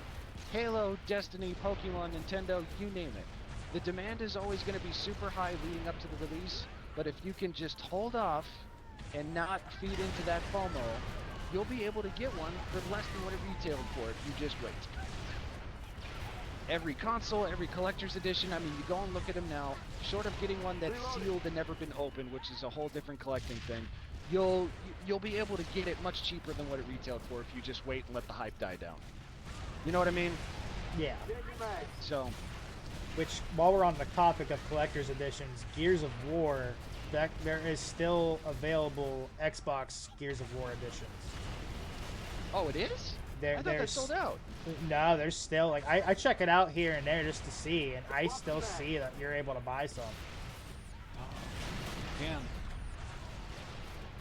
That's tempting. That's tempting, I'm not gonna lie. Yeah. I'm excited for when that comes out. I already know where I'm putting it. Hunter, what's your gamer tag? Do I already have you on the friends list here? Game over. Yeah, I'm on. I'm not. The statue looks great, but it's like I think I'm just gonna wait because like $300 is a lot to ask. It's a big ask. And I've got some of the other Gears of War collector's editions and the Lancers and whatnot. It's like I don't currently have them on display, which sucks. So it's like I might pick it up at some point in time down the road for the sake of having it in the collection, but I'm gonna hold off just because I know San Diego Comic-Con is next week, and I don't know what Halo exclusives are going to be there, let alone announcements. Halo Fest is the end of this year. It's like I want to try and keep money available for the stuff that I know I'm going to want. Now, what kind of stuff do they have at, like, I've never been to a Halo Fest. I'm not sure if this is like a new sort of event that took over for Halo Outpost, but I don't know what exactly they kind of have. Well, there was a Halo Fest. I've got the sign in the background here, in 2011, and that was the 10th anniversary for Halo and Xbox. You know, it's essentially just a giant Halo convention. You know, there's panels where you get to talk to the team that made Halo. You get to meet the voice actors. There's tournaments, there's merchandise, there's all sorts of stuff. But in terms of like what's going to be exclusive there hasn't been a ton that's been announced. I think they're going to keep a lot of that hush hush until we get a little closer. So yeah, not entirely sure other than Master Chief, Steve Downs as Master Chief is going to be there. Jen Taylor as Cortana. Jeff Steitzer as the voice of the multiplayer voice. And then Tim, is it Debido? I always screw up his last name. The guy who voices 343 Guilty Spark. Yes. Those are the four guys so far that they've announced. There's expected to be more. We haven't heard anything about Keith David, Alan Tudyk, Nathan Fillion, or any of the other plethora of voice actors just yet. So hopefully they'll start really announcing some stuff here before too much longer. That's like I've been like trying to think what I'm gonna have, because obviously I'm gonna have people sign stuff, but I was thinking that collector's edition, that graphic illustration book. Mm-hmm. Maybe if there's like a blank sheet in there, like bring that book and have them sign the inside of that, or the steel case for the game. That'd be a good idea. But usually, just from what little experience that I've had going to other conventions for autograph sessions and whatnot, usually they have a few different like pre-select pieces that they'll sell you for anywhere from $5-20 just to have something to have them sign if you couldn't figure anything out or whatever. But yeah, they're usually pretty cool about it. So what's been your favorite experience overall within the Halo community, and if anything stands out, maybe even something you'd like to see come back that they don't do anymore? It's wishful thinking, but you know, midnight launch events would be awesome. You know, instead of doing this all digital stuff, let's just go back to physical media and having midnight launches and all that good stuff. But that's never gonna happen. There's some personal favorite moments. You know, some LAN parties that I've had in my life, some midnight launch events. Real fun one. I wish I would have thought to take pictures, but when you're 16 years old, you're really not thinking about that. But for my 16th birthday party, we were getting ready to move into a bigger house because we were going to stay here longer than expected. And I asked Mom and Dad if before we started moving stuff in, could I just set up a LAN party in the house? And they said sure. So the money went towards chairs and folding tables, pizza, Mountain Dew, and I invited every freaking person that I could think of that would love to play Halo. So I just had this giant I'm gonna kill you. LAN party, Halo 2 LAN party for my 16th birthday, and just in an empty house with TVs, Xboxes, and networking cables going Watch the everywhere. Like it backblast. was just, it was a blast. It was a lot of fun. That sounds like it'd be awesome. Now, what's something that you've learned in your journey from the community? Like, what are some things that you've learned? Wait for it. Ooh, no, I don't want to get into that one. I'm gonna keep it. I'm gonna keep it cordial here. Don't feed into the rage bait. Don't feed into the rage bait. And this is just kind of a blanket statement, but opinions are like assholes. Everyone's got one, and they all stink. Reinforcement. Okay. There's a lot of posts and a lot of controversy out there of people that are trying to, you know, say this, that, and the other thing, all these negative things about Campaign Evolved or Halo in general, and it's like, it's meant to get people pissed off and feed into it. Don't ever engage. Like, just, it's not worth it, and they're just trying to get a rise out of you. Not to mention the vast majority of those people get paid to make posts like that. The more that you engage and go back and forth with someone, the more you're paying them, because, you know, all these social media platforms will pay on engagement and views and whatnot. So just, if somebody has a differing opinion than you, that's fine. If you want to try and have a conversation with them, great. Just don't get sucked into the rage bait stuff. Like, just before you start getting emotional or start getting worked up about stuff, just take a deep breath, kind of take a step back and be like, you know what, that's fine. It's not worth getting into some stupid cyber fight about. Coming at you. There's been a lot of that over the years. And like the whole, just rage baiting as a whole, it seems like that's like a modern version of like, in terms of annoyance, it's the same thing as what pranks are rated. They're just annoying. Yeah. Yeah. Triple kill. Let's see. Still lurking. Seriously. Close your Hunter, eyes. no open comms. We're chatting about Halo, and this is for a podcast sort of thing that Swoll's got going on here. So perhaps another time, but it's just gonna be the two of us today.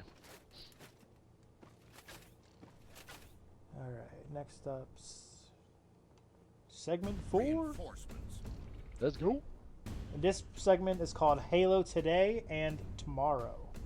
Oh. Ooh. Halo has we gone through Bungie, 343 Industries, and now Halo Studios. Are you optimistic about where Halo is heading? Yes. Very, very excited, very optimistic. I think the biggest hurdle moving forward is letting go of the whole exclusivity thing. I understand everybody's stance on that and the arguments for it, yada, yada, yada, but I think we need to kind of get past that sort of childish stance on, well, it's supposed to be Xbox and Xbox only. You know, cross-platform is the thing, and I would argue if that's your only argument, your only point to keeping Halo on Xbox is that it's always been on Xbox. Well, then why didn't you say anything when it came to PC? Yeah. You know, I just, if it might be a bit of a hot take, but in my personal opinion, if Halo is going to survive moving forward, if Halo is going to remain relevant in the video game industry moving forward, it needs to be cross-platform. Just period dot. Like, it needs to happen. And I see nothing but good things. It doesn't have anything to do with a tick-for-tack thing like, well, if we give Halo to PlayStation, what is PlayStation going to give us? Don't think like that. Just think of the millions upon millions of people that would be added to the multiplayer servers. How much faster it would be to find games, especially those that are outside of the United States. If I had a dime for every time I've heard from players in Europe, Australia, the Middle East, Russia, South Africa that can't find games on a consistent basis, well, if it was on PlayStation, imagine how much easier it would be, because there'd be so many more people populating those parts of the world. You know what I mean? Yeah. So I hope moving forward it's going to be cross-platform on everything, because it needs to happen. Absolutely, I agree with that entirely. In your eyes, what does Halo look like 5 years from now? 5 years from now? Oh shit! I know, kind of a shit. Oh. man, I hope thriving. I would like to sit here and tell myself it's thriving. It's on Xbox, PlayStation, Nintendo, PC. You know, world peace and everybody plays Halo regardless of what console or what the hell you play on. Laser ready. Sorry, Doom No, Guy. I'm gonna kill you. Say what now? I said sorry, Doom Guy. I lit up that chopper with the rocket launcher and it flew at him like a rocket. I'm hoping Seriously, close your eyes. not the cross-platform thing would be great, but realistically, in 5 years down the road, I'm hoping that there's other companies that work on Halo. Keep Halo Studios at the heart and soul of the franchise. Have them oversee, storytelling content for the sake of making sure it stays on brand, it stays true to the characters, to the lore, and all that jazz. But allow other companies to develop Halo games. Let Bethesda, Blizzard, insert company here to work on some version of a Halo game, just to get a variety of games rather than having to wait several years for the next installment to come from one company. You know what I mean? Yeah. Now, do you see them going to annual releases? Double kill. I'm gonna kill you. Reinforcements. If they branch out and allow other studios to work on other Halo games, yeah, I could see annual releases, kind of like what Call of Duty does between I forget it's Treyarch, Activision, and I think there's one or two others that make it possible to do like annual releases, because there's the Black Ops series, there's the Modern Warfare series, there's the whatever the series is titled that goes back to like World War II and a bit more historically accurate campaign sort of stuff. So I mean, I think it's within the realm of possibilities. I think if they were to give Activision any sort of control over it, I would say give it to Infinity Ward, because they have never had a bad campaign. The most recent Modern Warfare 3, Wait for it had bad reviews, but it also wasn't an Infinity Ward game. It was a Sledgehammer game. Sledgehammer, that was the other one I was trying to think of. Last Double mag. kill. It's like I'm just, Bethesda. I would just say Hunter- that. Go ahead. No, I'm done. So, sorry, the Hunter Raven Software. Laser I'm ready. familiar with that one. What games are they known for making? That's And like Cos- Warzone. Oh, is that Warzone? Yeah.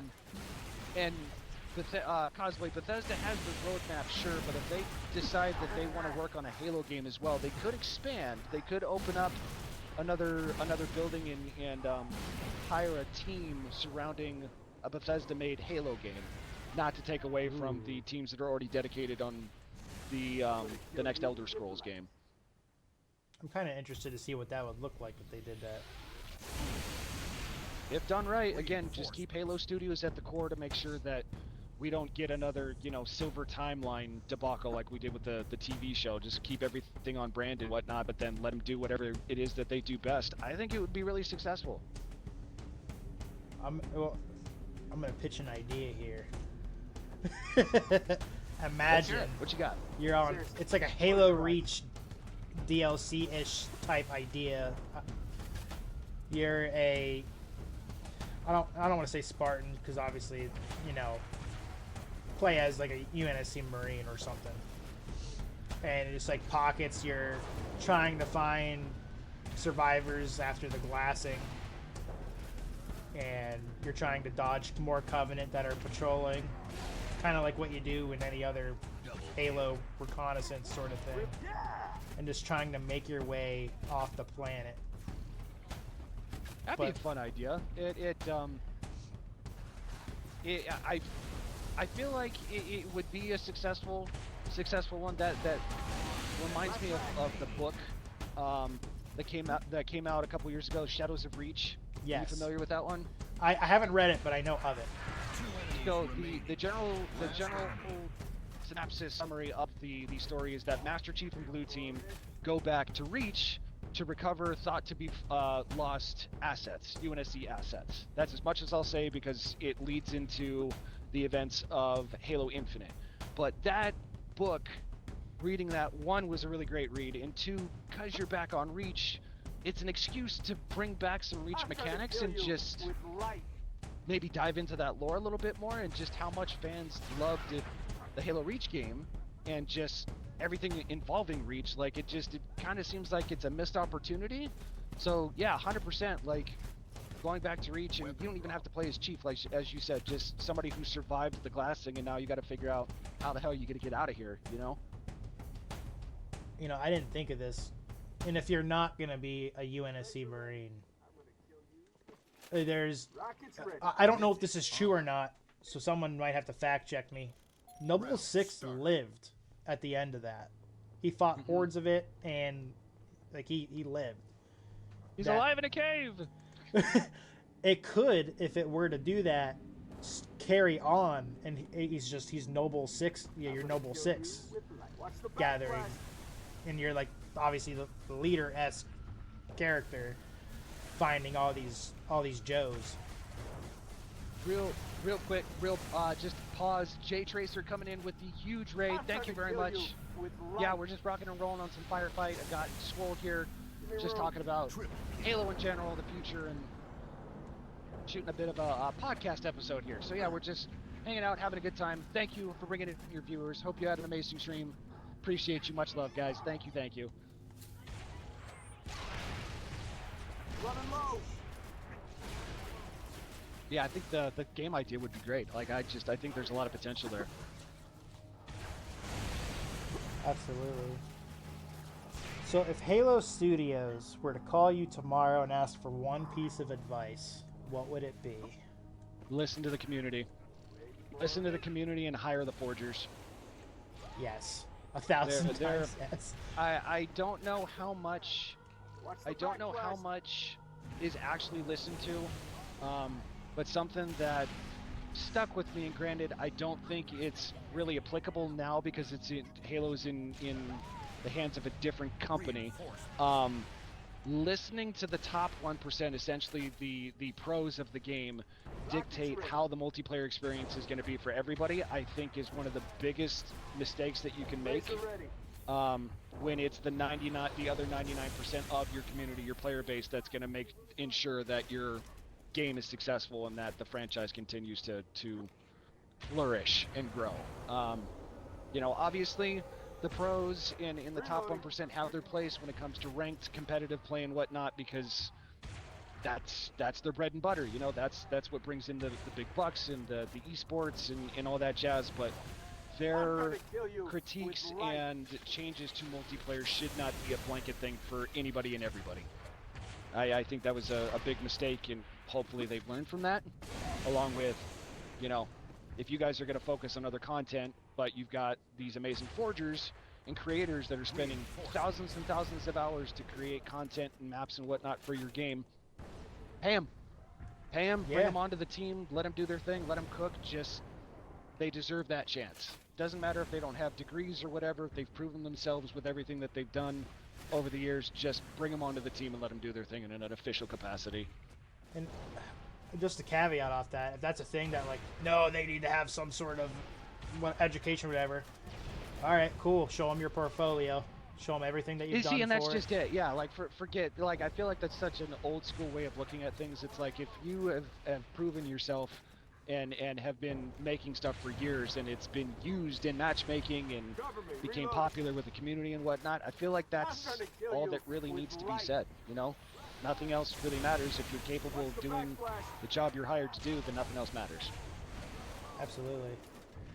There's this one mod that recently came out, and I forget what it's called. I think it's a Halo Reach one. And there's like, it's multiplayer, but I think there's like legit, it's like a campaign-esque sort of thing. I'm drawing a blank on it. It's actually kind of bugging me that I don't know what it is. We'll come back to you. Yeah. Love like the Noble 6 Survivors game. Go ahead. No, you're good. I was kind of talking to myself. Permafrost. Permafrost? Or Parafrost. Okay, I was going to say Cosplay Kit was close with Permafrost. And it took the dude 6 months to do it, and everyone's like, dude, hire this man, please. Yeah. There's so much talent out there. Watch the backflash. But what did you do?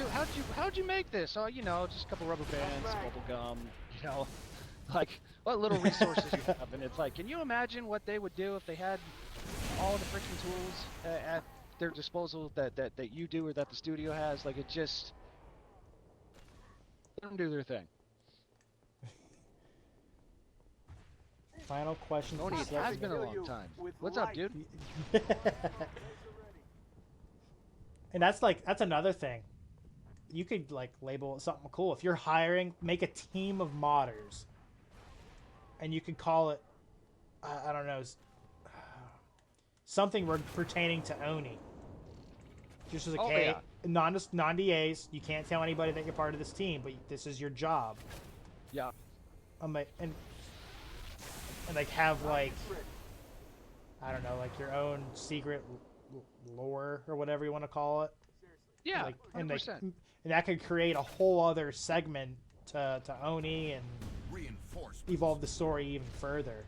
It's like we work in the shadows. We don't know who works for Oni, but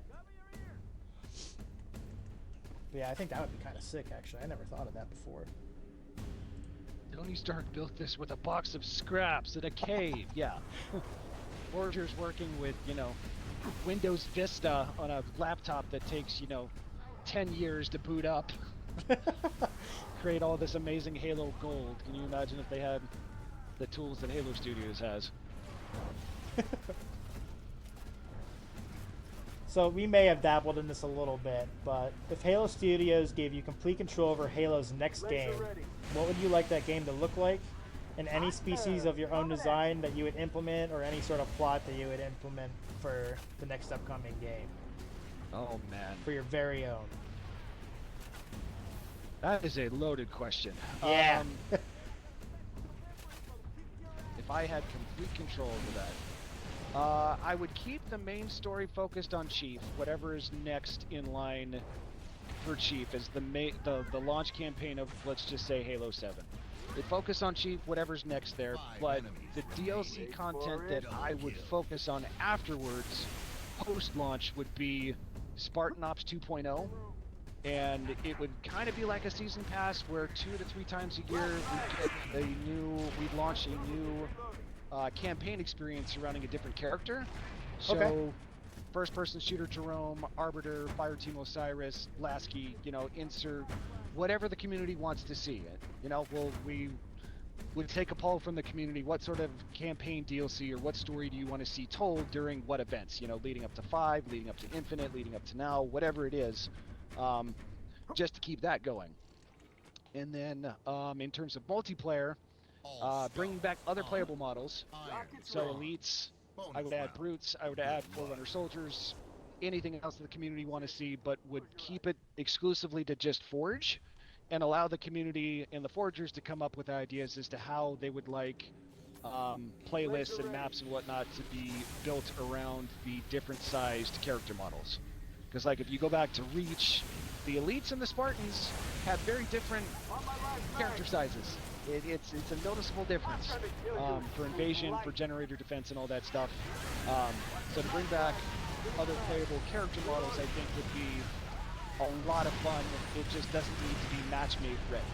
Just have the assets and whatnot available for the community to do whatever with. Yeah, and it just essentially build upon what Halo Infinite multiplayer was like, you know? And then again, talk with the community and kind of see what they gauge, what they want to see, what they would like to see from their franchise, their favorite. Yeah, I really like that idea.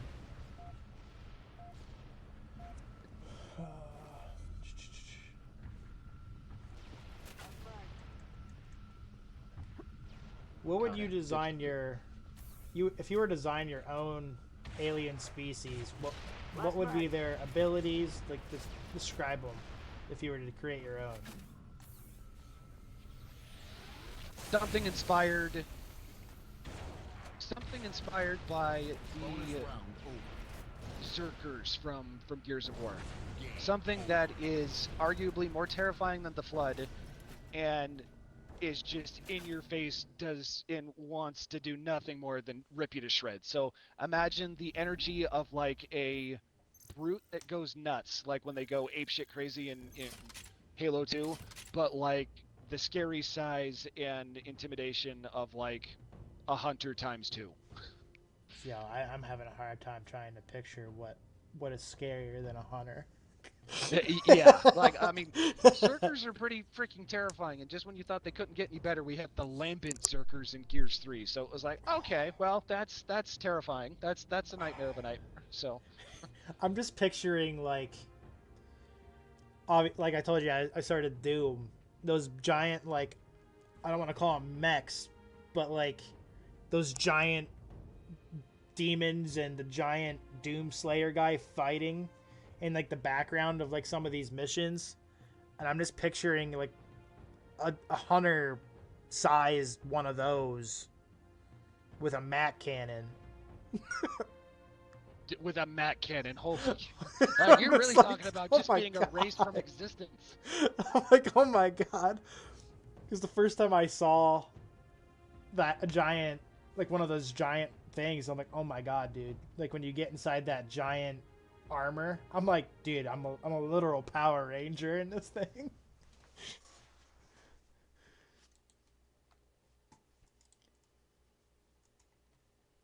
Hunter, no, I do not have any tattoos. No, I do not. What about you, Swoll? You have any tattoos? I do. I have 3. Ooh, all right. What you got? Left arm is a wolf. First tattoo. Not exactly proud of it, but Connection interrupted. Uh-oh. yeah. I'm gonna restart my build. um, you can actually find my first tattoo on Google Images because that's where I pulled it from. And then the left side it is a wolf print, and then my right side is a Punisher skull with the American flag in it. Very nice. Any of those just are those generalized or any of those ties to Halo? Nah, none Halo related, but Okay. I would love to have a Halo sleeve. I've been freaking talking to my lady about getting one once I clear out some debt. I feel that. Guardian's got a Spartan Academy tattoo and an ODST. There we go. Nice.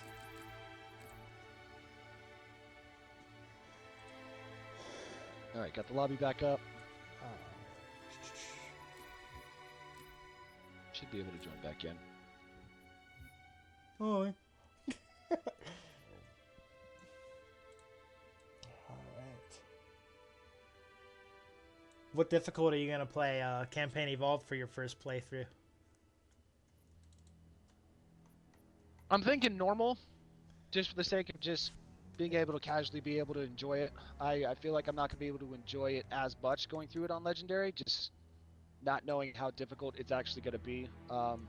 Plenty of other opportunities to play via Legendary co-op and whatnot when the time comes, but I think the first time will just be normal. That's kind of what I was thinking about doing, just because I did this one mod. It's two betrayals, and but on Legendary, I just felt so burnt out. Is that? Hang on a second. Did we?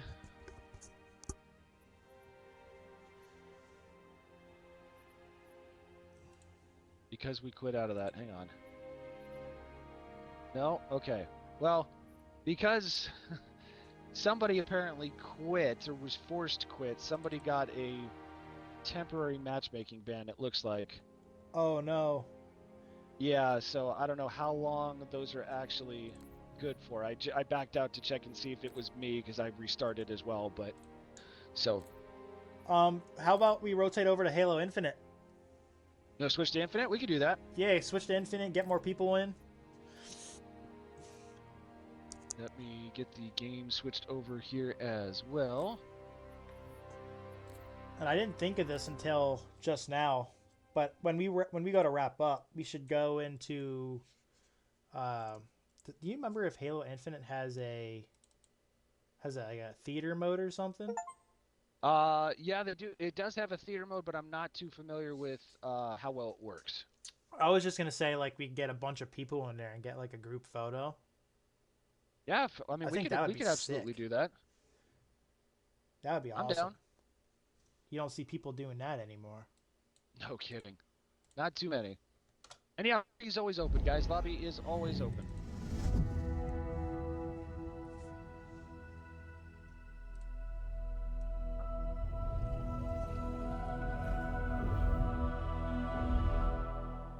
Should I buy the bandit model with coins or points? Like the points that you earn, or like the stuff you actually have to spend money on?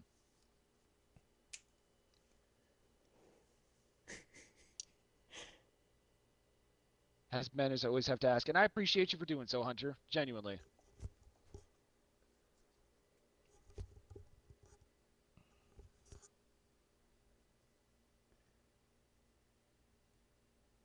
Yeah, take this opportunity to grab a protein shake real quick while we're waiting for everybody to join in. Yeah, I think I'm gonna run to the bathroom real quick.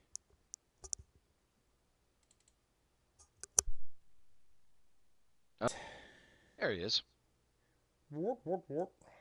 Wart, wart, wart. My game is still like just over halfway in terms of loading in. Oh, you're downloading it right now. Okay. Well, it's installed. It's just it takes a minute to get to that first menu screen. It takes me a little Okay. bit. Like I swear, I just upgraded my GPU in January, and then mind you, this past what was it? Not even a month ago, I updated my RAM, and it turned out that my GPU that I had, mind you, I took it to Geek Squad to put it in, and they're like, "Yeah, this is defective." So now they managed to. I bought another one because the warranty was going to take too long, and I wanted to make sure I had it ready and for this segment, I wanted to make sure I had it too, and just because I was excited to do it. So I'm gonna get another. I'm gonna use the warranty for the one that was defective and put it in my lady's PC. So she has an upgrade. Okay. But for Doom, it's like, oh yeah, your GPU is 6 months out of date. I'm like hell it is. Shit. Come on, man. If I ever end up getting a tattoo, it's got to be 117. Yep. You better believe it. If it ever ends up happening. All right. You good to rock? You got any preferences on big team or? I don't have any preferences. Okay. It's still Just dive kind of into it then. loading into the main menu. Oh, okay. I don't know why it's taking so long. It hasn't taken this long in a minute. Oh, it's Jags and Doom guys. Sorry, I thought you had already joined. Okay. Oh no, you're good. Actually, that reminds me, I gotta update my my info for the game.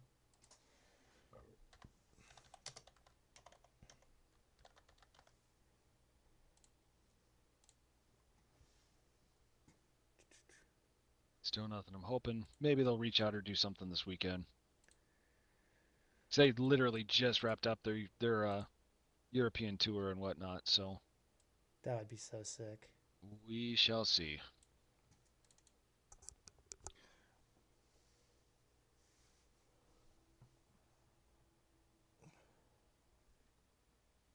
It's so close. Almost. Almost. And some of these. And some of these. It'll get there eventually. 3.5 years later. Yeah. So while this loads in, I guess we'll kick off segment 5. And this one's called Mods, Fan Projects, and Community Creativity. Ooh. All right. I think we're going to kick it off with this one. I feel like this is a good one to kick it off with. Where would you draw the line between preserving Halo's identity and allowing the community to reinvent it? I think we're past the whole preserving its identity thing. I think it's kind of however the community wants to shape it, right? Like, yeah, I mean that's I think it's however the community would want to shape it at this point, because like Halo had an identity for the longest time, but so much has changed since then. I think it's one of those things where you gotta evolve, and like everything else, communities change, people change, games change, the industry changes. Like, just as long as you continue to listen to the community and include things or involve them as much as possible without taking their word as, the law of how things absolutely need to be. I think just kind of let the community guide. And I completely agree with that. That's why I started the YouTube series I've been doing, that Halo Reimagined, because I felt like Cursed Halo didn't fit, just because like everybody seems to call it Cursed Halo, and I like the idea of of other people putting their own spin on it. Like, oh, it'd be interesting to see Halo reimagined into this form, or Yeah, what is it? Cross-referencing other games or movies or whatever you want to call it, some sort of collaborations. media. Yeah, Yeah, I think that's huge, and that's why I'm gonna say hellbent on, like, hey, yo, everyone, like what you said, like the rage baiters, like, you just have to go into everything with an open mind. You say that you mm-hmm. want content. So, meanwhile, you get all these people that are giving you content, and you're still complaining. So, like, don't don't, what is it?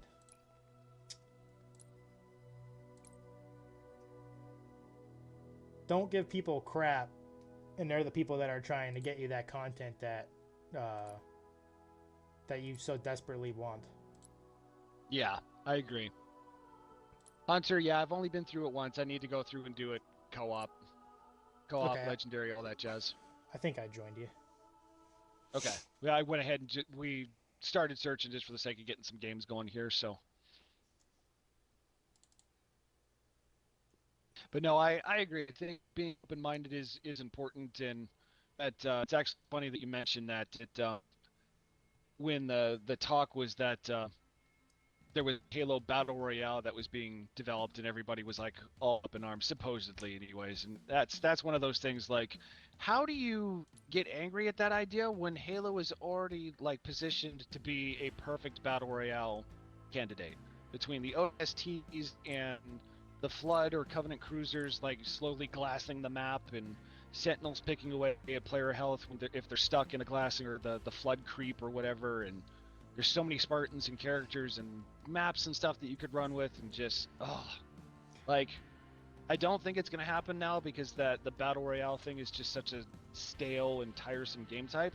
Right. Um, but I definitely think Halo deserves that chance, and I think moving forward, if it's gonna happen, it'll just be like a month-long collab sort of thing with Fortnite. They did something back in November where they had just a mini season, if you will, that lasted about a month, that was based around Springfield and The Simpsons. So the Nice. entire map was themed around Springfield, and you could choose characters and interact with stuff, and it was a lot of fun. So I think that's probably going to be the only chance Halo has at this point, but we'll see. Yeah, that'd be pretty. It's bad though when you hear a kid go, "Hey, it's the Fortnite guy," and I'm like, "Okay, okay, guy." It's not.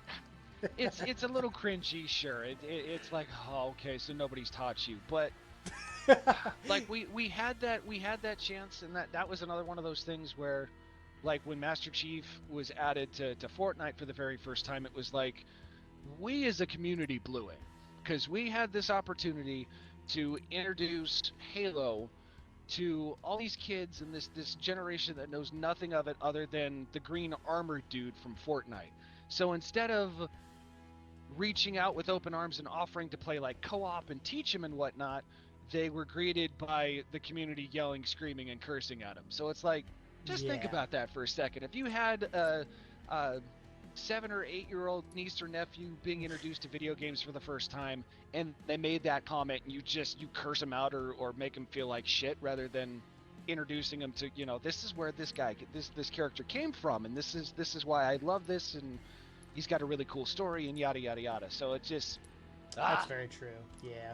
So that's how I've always looked at that. It was really disappointing to see how much the community was like, "Ah," when that was a thing. Like, guys, come on. That's one thing that my lady and I talked about. So we have 3 stories, and on the third floor, there it's basically a huge spare room, and we're gonna turn that into a retro room. Sweet. And she already has her 360, and I'm gonna have them start out like, because so like I saw this today. I think it was on, I don't remember if it was Facebook or TikTok, and somebody was talking about this older game, and someone goes, that game looks like garbage, the graphics are really bad. And I'm like, if you think you need to have amazing graphics to have an amazing game, I feel truly sorry for you. Yeah. And there's plenty of examples of like tremendously successful games that had, dare I say, crappy, shitty graphics. Like the famous one that always comes to mind is Among Us.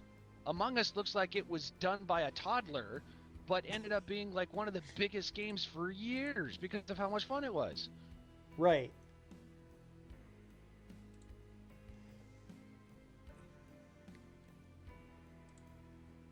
Yeah, that's, I don't know. Yeah, that drives me nuts. So, but as mentioned earlier, there's been 2 Halo releases in 11 years. Hold up. Hang on a second. Spin that back for a second. What was that? 2 releases, 2 large Halo releases, like actual games, Infinite and 5, in the past 11 years. Okay. Okay. I'd say 3. That number still hurts, but yeah, because Halo Yeah. Wars 2 came out in 2017. So 2017, yeah, because Halo 5 was in 2015. So yeah, 15, 17, and then was it 21 for Infinite? I think it was 21. Yeah. All right, Okay. so we'll say 3 in 11 years. One, I think the strategy like that Halo. Don't get me wrong, I love Halo Wars too, but I think that's even more niche than just regular Halo. Oh yeah, 100%. You're not wrong. It's very Don't get me. I think it's awesome for strategy. It makes me think, which my brain so desperately needs. So, in your eyes, we'll say, because one can easily just say mods. In your eyes, what keeps the Halo franchise alive in between each release? The content from the community. The content from the community. Like, it's.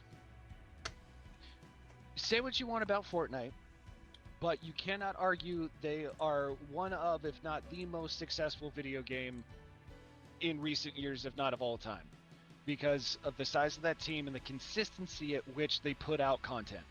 There are store updates every 24 hours that have brand new skins, emotes, and all that stuff.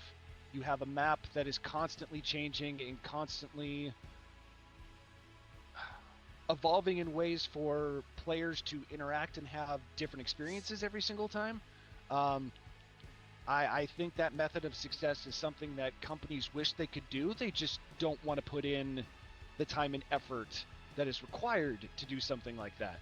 So, because we haven't seen that same level of consistency from any company that has worked on Halo, it's been the community that has single-handedly kept everything alive. So, I think between launches, if the company doesn't want to focus on just continuing longevity for whatever game is out, then at least acknowledge that there's certain facets of the community that should be recognized. Um, and I don't know, talent that should be tapped into to create content and experiences and whatnot to keep the game alive while the studio focuses all their resources on whatever the future is going to be. Uh, yeah, yeah, I totally agree with that. Like, I still see clips of like even in older games. Like, I've never seen some of this stuff. Like, oh yeah, if you use like a grenade jump to get up here, and there's like a little hidden area where you can find some, not maybe not a terminal, but like some sort of Easter egg. And I'm just like, I didn't know this was a thing. Like, I grinded some of these Master Chief Collection achievements, and I'm sitting here, I'm like, I didn't know this was a thing. And I was picking up like legendary skulls on multiplayer maps. I did not know that was a thing. So I went ahead and collected those achievements for all like the legendary skulls on those multiplayer maps. Yep. I'm like, I, I'm like, how is this not talked about as often? It was one of those things because like the skulls that you're referring to, those were new multiplayer maps that were introduced via Halo 3 ODST. Because when ODST came out, it was a 2-disc game. The first disc was Firefight and the campaign, and then the second disc was exclusively Halo 3 multiplayer that had all of the new DLC maps. And along with that, there was a set of achievements called the Vidmasters. They were these very complex, somewhat difficult, and intricate achievements to earn that weren't worth any points, but when you unlocked all the Vidmasters, then you would go to the Bungie website and you could unlock the coveted recon armor that was originally only made available to just Bungie employees. So in one of those Vidmasters was collecting all of the skulls from those multiplayer maps. So, but you didn't have to do it in a live matchmaking game. You could go into Forge and go collect them that way and still get the achievements. The point was just to find them. Some were easier than others, and some required a little bit of how do I word it? What's the word I'm looking for? Creativity, I guess, to get to. But Okay. yeah, it was a thing for a hot minute, and I guess there's plenty of guides and plenty of talk out there. It's just one of those things people didn't think to unearth or do like an updated version for MCC when it became a thing. Huh, yeah, I didn't know that.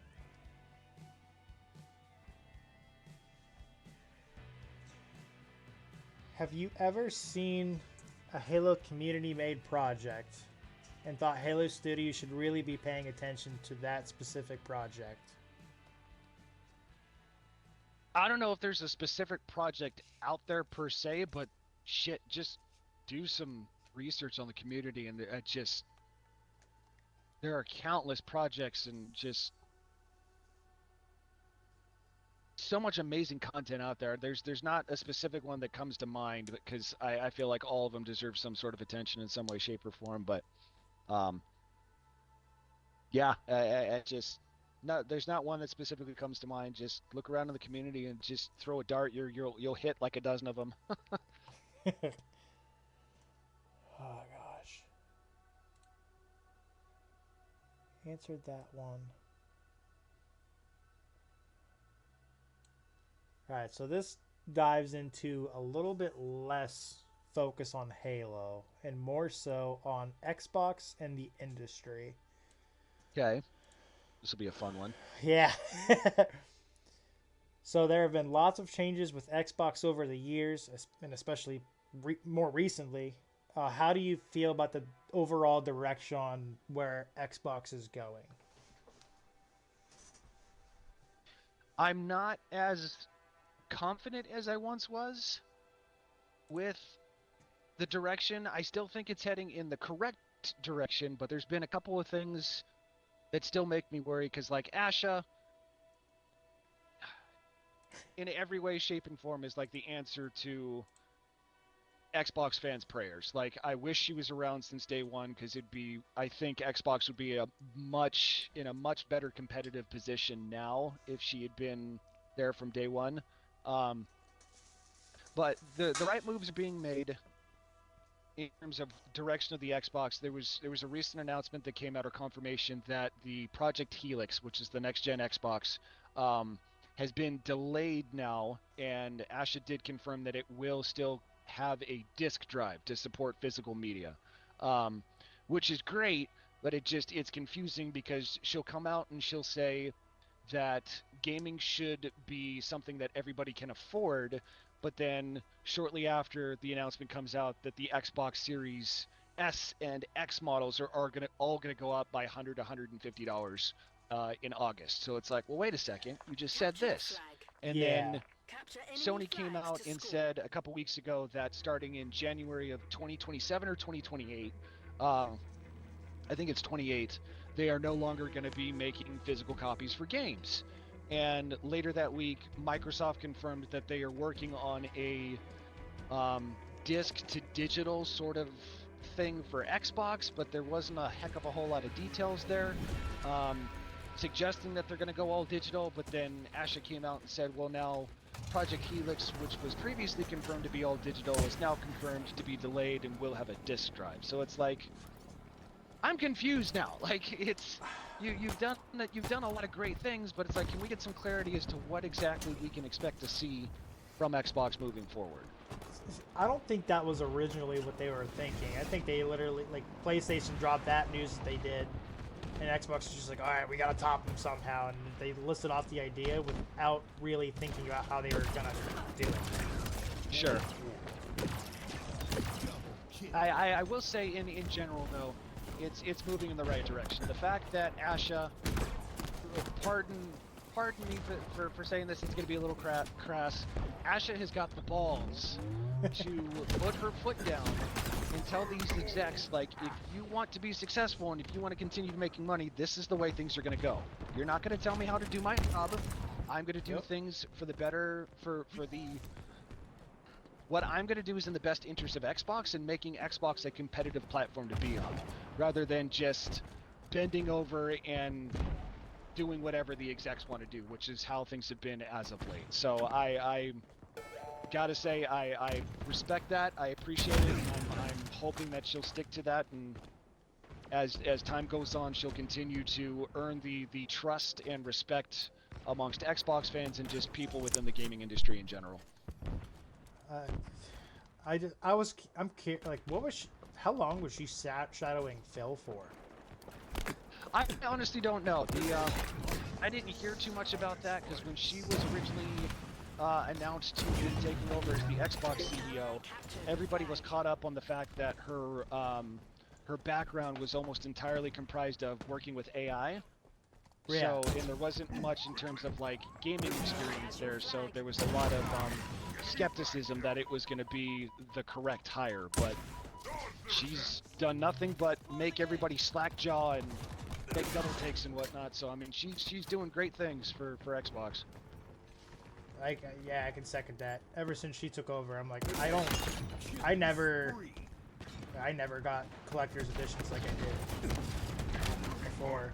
And I didn't get a chance to watch the video, so another creator I watch is Ink Slasher, and he's pretty knowledgeable of the overall gaming industry in its entirety. Okay. And I lost my train of thought. But this man is very... I forgot what I was trying to say. No, it's okay. I had my thought, and it's like, it bye. happens. It happens. It's a little tough multitasking too when you're chatting, playing games, keeping up on chatting with your viewers and whatnot. Yeah, it happens to me all the time. I'm gonna think of it in like 10 minutes. It'll be 10 minutes, or you'll wake up in the middle of the night and be like, "That's it." Son of a bitch!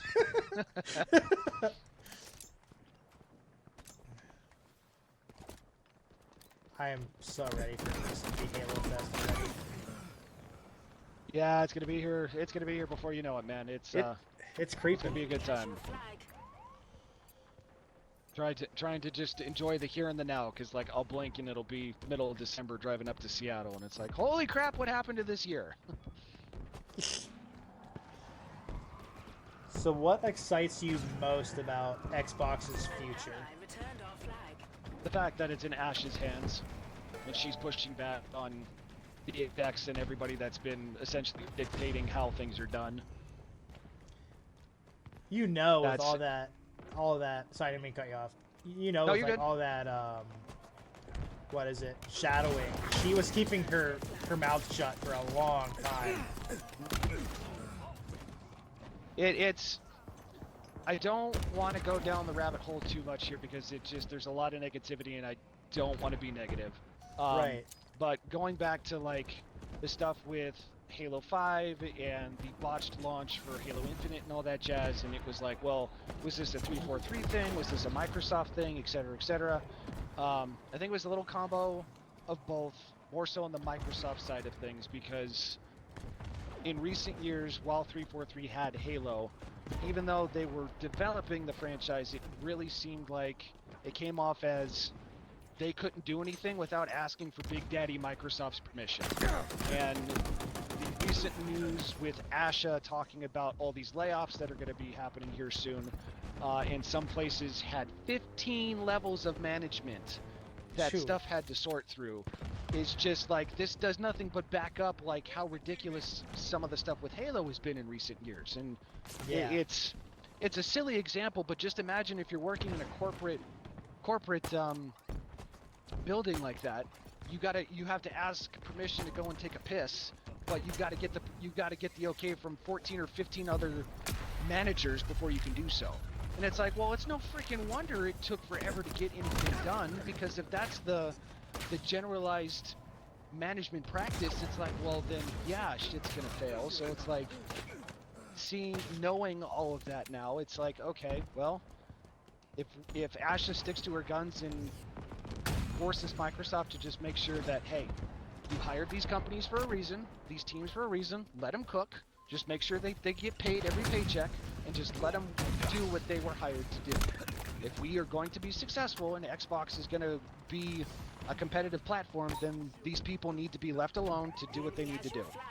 And I think as long as there's communication in terms of like how the development process is going, and there's no like falsehoods or false hope or anything that, hey, you know, we're gonna launch in this window or whatever, when in reality that's just realistically not gonna be a thing. I think everything will be okay. You know, look at how long it took for Grand Theft Auto 6 to come out. True. Like, it took them however many years, 13 years, 14 years, before it got to a point where it's finally getting ready to come out. And it's one of those things where it's like, well, they're finally ready. It took them forever, and I have no doubt the game's going to be amazing, but that's what happens when you trust the team that you hired to make these games. You know, it may not be on your time frame, but it's like, do you want it done quick or do you want it done right? Right. Also, I remember what I was gonna say. That Ink Slasher guy I was talking about. I saw a thumbnail of his. There's multiple like Fallout games coming out. Yep. And I know there's a rumor of Fallout New Vegas too. Yeah, there were some rumors about that regarding the finale of the season 2 finale of the Fallout show. There was a lot of rumors and skepticism, I guess is the other word I'm looking for, that the season finale was going to coincide with like some announcement that Fallout New Vegas was going to be announced, or like some remaster of the game was going to be announced or something like that. So I mean, that'd be pretty exciting. I have yet to even touch the show. I've never played the games. I know of the games, but the Fallout show was really good. And for somebody like me who knew nothing of the Fallout universe outside of essentially just the name of the game or the series, watching at least season 1 was enough for me to be like, you know what, I would go and play the game, because it was just such a fun, enjoyable watch. So I think that's inevitably what made it so successful, is that you didn't need to be a Fallout fan to enjoy the show. Like, it was really good as a standalone. Imagine they made a Mass Effect show. Oh man. Oh, I keep thinking, you know, imagine if they did a a Halo TV show or shit, any sort of video game adaptation, but it was via it was animated, so something like Arcane. Okay, yeah. It'd be stupidly expensive, sure, but it was like, if you've watched that show, it is freaking gorgeous. And there was only 2 seasons of it, and just picturing what a Halo series would look like in that style would be like, it'd be like a dream come true. Absolutely. Sticky is coming in, resubscribing for the 11th month. Let's go.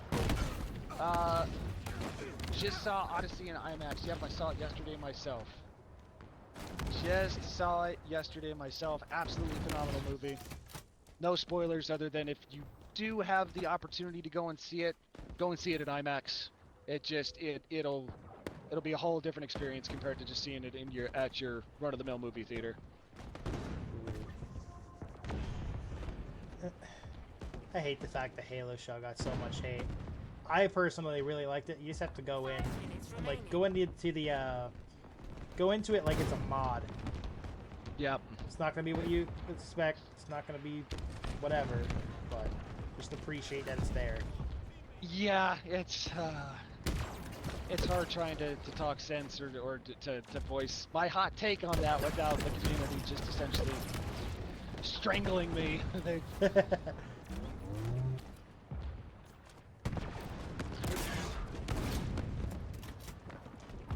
This Sam Neill news has literally left me in a chokehold. Just sidebar. Yeah, it's really too bad. Very sudden from what I understand. From pneumonia too. I think they just announced that he died from complications of pneumonia. It's like, damn it, man. That sucks to hear. Yeah, going through like the cancer treatments, they let you know like that's a huge risk. Yeah, and he just recently announced that he was cancer free and everything too, and it's like, damn it, man, that sucks. Yeah, and it's like not even a week ago I saw he left. He had this one post or video saying he was gonna get back into acting and stuff, and they were gonna bring him back for Jurassic World. I was wondering about that. Yeah. Yeah, he was supposed to be coming back again. That was too bad. I've been seeing lots of like his interviews. He's a beautiful soul.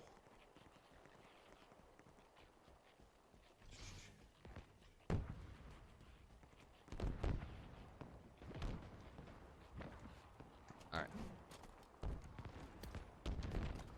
Buddy. Okay. Maybe not. Maybe not. Maybe not.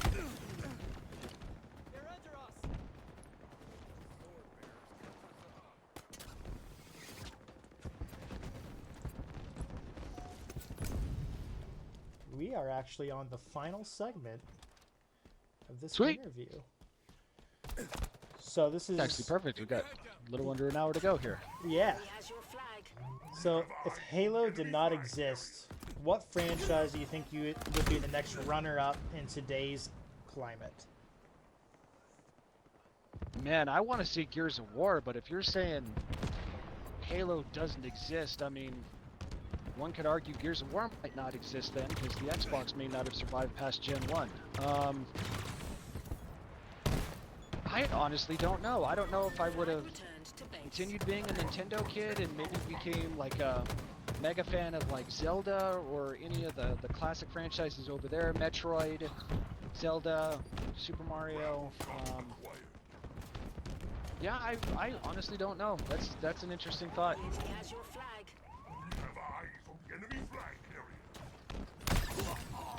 Weird Kinda trying makes to you imagine what things would have looked like. Definitely wouldn't be the same, I don't think. No. Hell, like anything, it probably would have been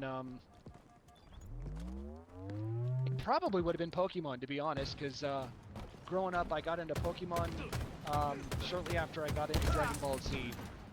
Was collecting the cards and whatnot and got all 151 cards from Gen 1, and then they announced Generation 2 and I was like, nope, I'm out, to focus on DBZ. But yeah, if Halo and Xbox wasn't a thing, I would say Nintendo and probably more specifically Pokemon.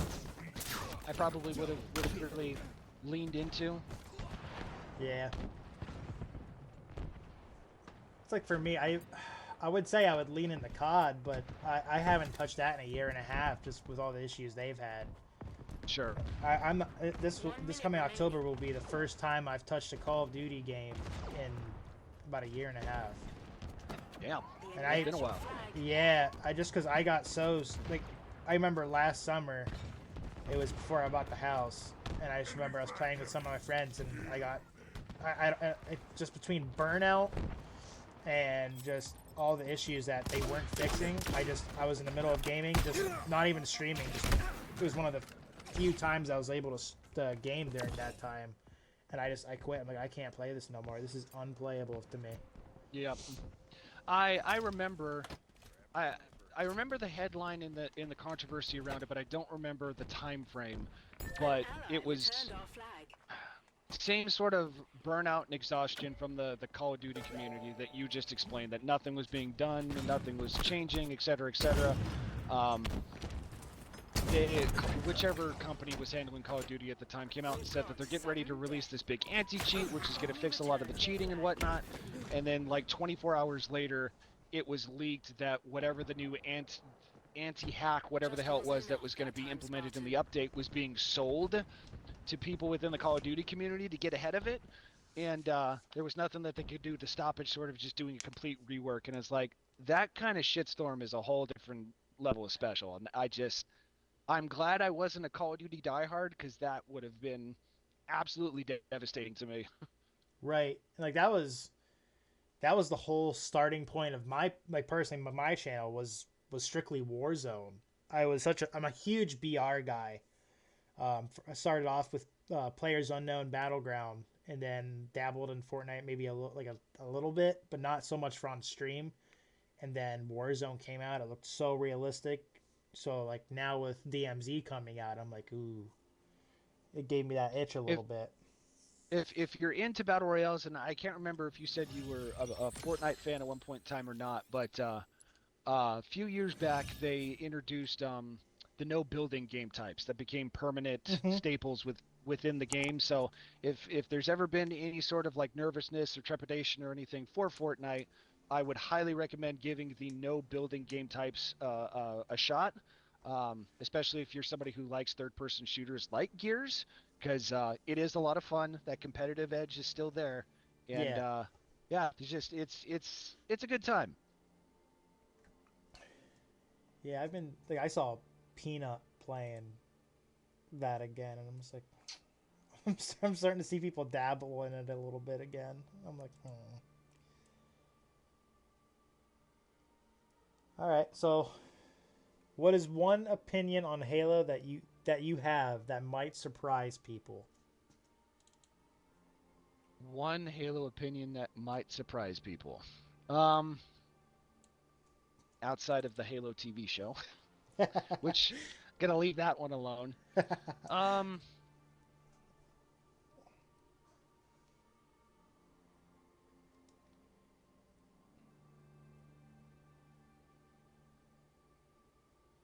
I really don't know. The Halo TV show is like my one hot take, but I don't know if there's anything that would necessarily be quote unquote surprising. Yeah, I honestly don't know. I really don't know. I guess because of that, I'll just lean into the Halo TV show. Um, I defend the show. I thought it was good in its own right, just because it was a great sci-fi introduction to the franchise for those that didn't know what Halo was. And I know that Lilith, I apologize. I will get the armor changed after this. I'm trying to multitask here. I apologize. Um, the one thing that was said before anything was seen or shown or described or anything for the Halo TV show, specifically that it wasn't going to follow the story that we know. It was going to be part of the quote-unquote silver timeline. I understand the frustration, just like any other Halo fan. If you're going to do something, just stick to the source material, insert the laundry list of reasons as to why they should have done so. But keeping an open mind and being desperate for new content, I defended the show specifically for that. We knew that before we saw Chief, before we saw Cortana, before we knew anything. I will defend the show strictly on that hill alone, because it's like we knew that, and if you chose to ignore that or didn't pay attention to it, that's your own fault.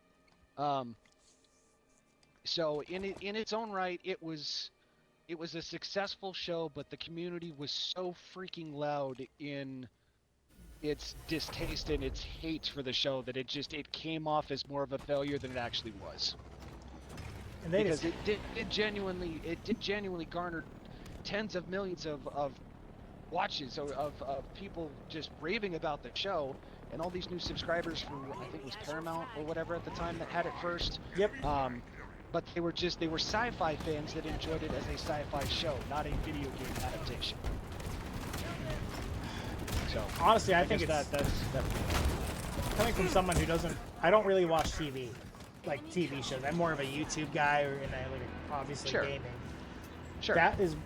That's the one show I've watched this year, and I genuinely really enjoyed it. So where it left off, I was genuinely upset that they stopped right there.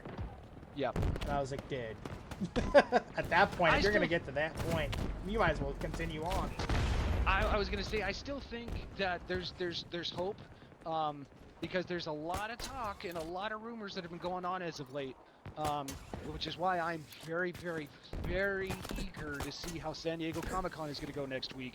But the rumor mill has it that Steven Spielberg is being spoken to again about taking the reins for a Halo live action, like he was originally tapped to do back in 2006, 2007.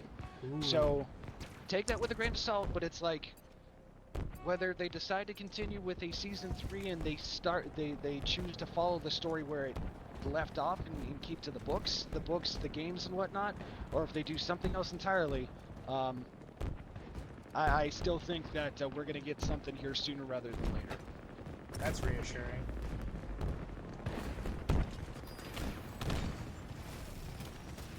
So what keeps you passionate about Halo after all this time?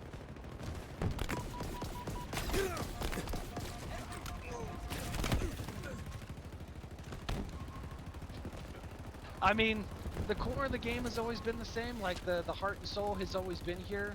The facade continues to change and be a little different. But I would also say it's just sheer stubborn determination, because I love this freaking franchise. It's something I can't put down, and I've always really enjoyed it, despite all of the criticisms and issues that it's seen, like any other franchise has seen. I can't get enough of this. I freaking love Halo, you know? And I don't care if it's what people say, if it's long past its prime, it's a dying franchise, you know, whatever it is. It's like, you can say whatever you want, but it's not going to change how I feel about this franchise. It's been with me for so freaking long. It's part of my life. It's part of who I am. I couldn't imagine not having it in my life at this point, you know? Right. Side note, I didn't think of this question before. Would you get into the Halo cosplay? I did briefly. Okay. I did briefly get into cosplay. I actually had a custom suit that was made, and I wore it a couple of times before I outgrew it. So it's something I would probably do more of if I had the time to invest in building the stuff myself. But it's just not something I choose to spend my time on, and I have changed physically so much over the last 20-some years that it just maintaining a suit that I'd be able to consistently wear despite my physical changes and whatnot is going to be very, very difficult. So it's not something I chose to invest a ton of time into. But the brief window when I was cosplaying as Chief, it was a lot of fun. That's one thing my lady keeps saying. Like, she looked at me, she goes, "We're getting you a suit." And I'm like, hell yeah. There's some mass-produced suits that are out there that aren't half bad. If you want some really good-looking stuff, there's a lot of prop builders out there that'll offer custom suits, but it's one of those things. There has to be a mutual understanding that it's not going to be cheap and it's not going to be something that is done overnight, because there's a lot of time and effort that goes into that on top of likely whatever they do for a full-time job. But if you see the quality of their work and whatnot, it's like you're going to get exactly what you pay for it, and it's going to look freaking awesome. You just got to be willing to pay, and you got to be willing to be patient. Absolutely. Like, a lot of these things, they take years and years, maybe even decades to get, essentially. I think, yeah, I think a decade is a bit of a stretch. You know, if I've heard of a lot of the bigger builds lasting about a year, maybe more. Anything past that, and it's like, okay, maybe discuss something to expedite it, because you don't want to be left waiting forever, you know. Right. But just expecting something like, hey, I've got an event coming up in 2 weeks. Can you have this entire custom suit done in 9 days? It's like, no. Send me a $10,000 check to justify taking a week and a half off of work, and then I can give you something. But no. Yeah. What message do you take away from the Halo franchise? And this is across the entire franchise. Books, games, TV show, any of it. So, I'm sorry, ask the question again?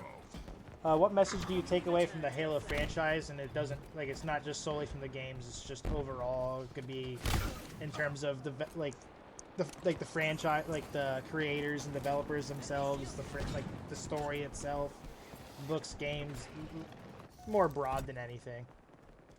It's kind of a cheesy answer, but I'll say the quote was from the end of Halo Combat Evolved, where Cortana's like, Halo, it's finished. And Chief responds with, no, I think we're just getting started.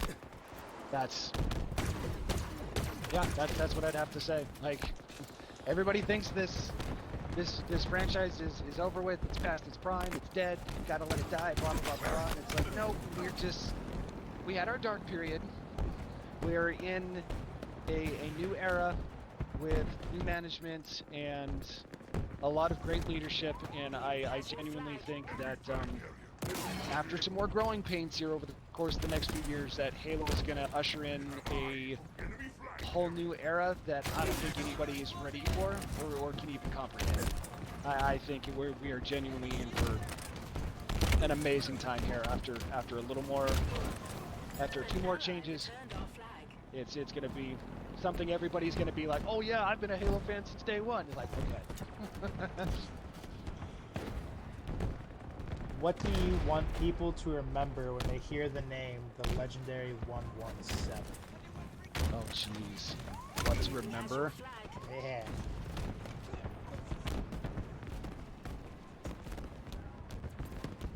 Wholesome, nerdy, goofball. Like, just passionate, welcoming Halo fan. Just something along those lines. Just never take things too seriously. Just always loved playing Halo. Always loved playing Halo with other people, and just having a good time. Hell yeah. Buddy, no, Rando.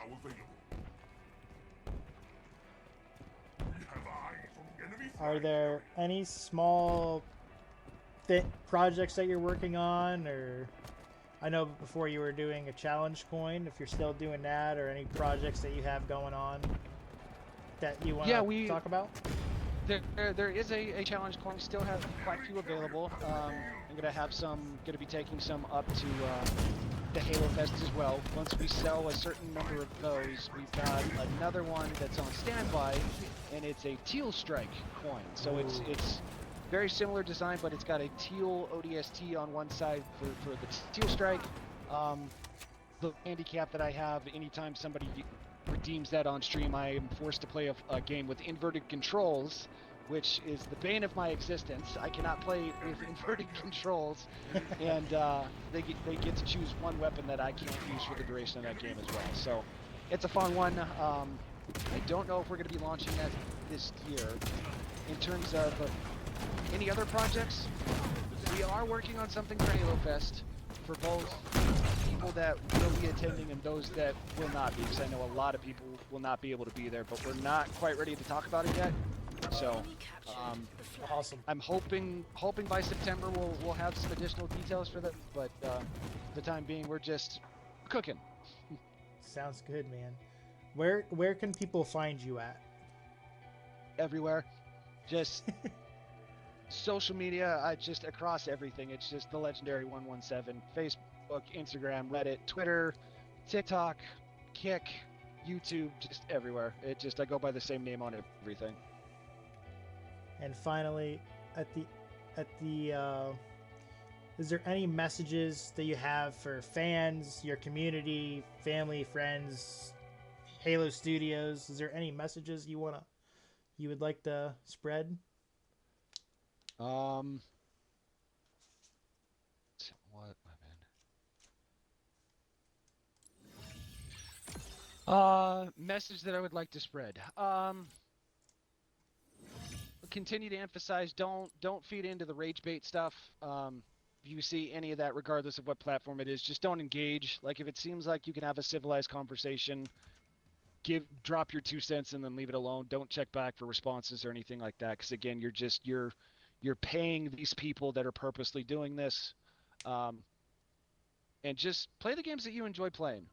Like, Halo can have a special place in all of our hearts, regardless of what the story is or what the experiences are. But it's okay to play other games, right? Like, it's something that I have to tell myself as well. Like, anytime I consider streaming something other than Halo, it feels like cheating.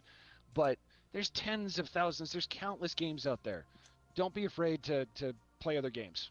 Halo can still be your favorite or one of your favorites, but it's okay to play other games. Play the games that you want.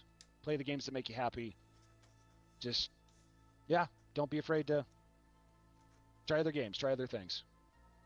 And then the last question I have for people that may be getting into content creation and Halo is their favorite game but aren't sure how exactly to go about content creation in this small niche, hopefully growing niche now again, what would be a piece of advice you would give them if they were just starting out? Consistency, I think, would be the biggest one. Even if you're only streaming once a week, be consistent with that schedule so the people that do tune in, discover you, know when to tune in, know when to find you. And yeah, so consistency there. 2, I would say don't put all your eggs in one basket, regardless of what platform you decide to stream on, or multi-stream on. Post on other platforms. Post on other platforms. It's important to post on Facebook, on Instagram, on TikTok. Be consistent on other platforms. You don't need to spend all of your time there, but just to get your name out there in some way, shape, or form, because discoverability on YouTube, Twitch, TikTok, Kick, any of those is very minuscule. Very, very minuscule. Even if you get up to the point where you're one of the biggest names in the world, it still sucks. The vast majority of the people that discover you will be from other platforms. So post elsewhere. Stick to a name that is consistent across the board. So, for instance, Mr. Swoll here, Swollfessor, has the tag, and he is consistent across social media as well. Don't mix that name up. Otherwise, people will get confused. People are very one-track minded, and if it seems like it's too complicated or there's an extra click or they have to figure it out for themselves, they won't do anything. So be name consistency, and then finally, just be yourself. Just be yourself. You don't have to be a god tier player. You don't have to be the best player in the world. Just be yourself. Have fun, and focus on the stuff that makes you happy. People don't want to watch somebody who hates Call of Duty or Fortnite stream Call of Duty or Fortnite for the sake of trying to build a following. It's not going to work, and chances are you will go viral for all the wrong reasons. So just play and stream, focus on the games that make you happy, and just let the rest take care of itself. Hell yeah, man. And with that, that's the rest of the questions I had for episode 1 of Swoll Talks, featuring Let's the go. legendary 117. Yeah, buddy. I appreciate Well, thank you. I appreciate you being willing and putting yourself forward, saying that you would be you'd love to do it. Absolutely, man. This was fun. Absolutely. I wasn't sure if that was. I feel like it's like I used to when I first started streaming, I joined Pipeline.gg, and I just liked hearing some of these stories that people had when they were first starting out, and I always wanted to do something similar. And yeah, there's a lot of stories to be told out there, man. It's always interesting to see how people got into the stuff that they're into, or their streaming journey, or content creation journey, or whatever it may be, what have you. Absolutely. And that's like I went. Oh gosh, I went a few years not being able to stream, and like a rough 3 years or so. And now, the past few months, I don't remember if I told you this or not, but I've been seeing the numbers 117 every single day at some point during the day. Like there you go. At work, I'll look at the I'll glance at the time, and it'll say 117 a.m. or 117 p.m. when I was driving today. I'm like, you can't make this up. Nope. So It's a sign. so I'm like, all right, just gotta keep shipping away. Just trust the process, be consistent. Results will happen in due time.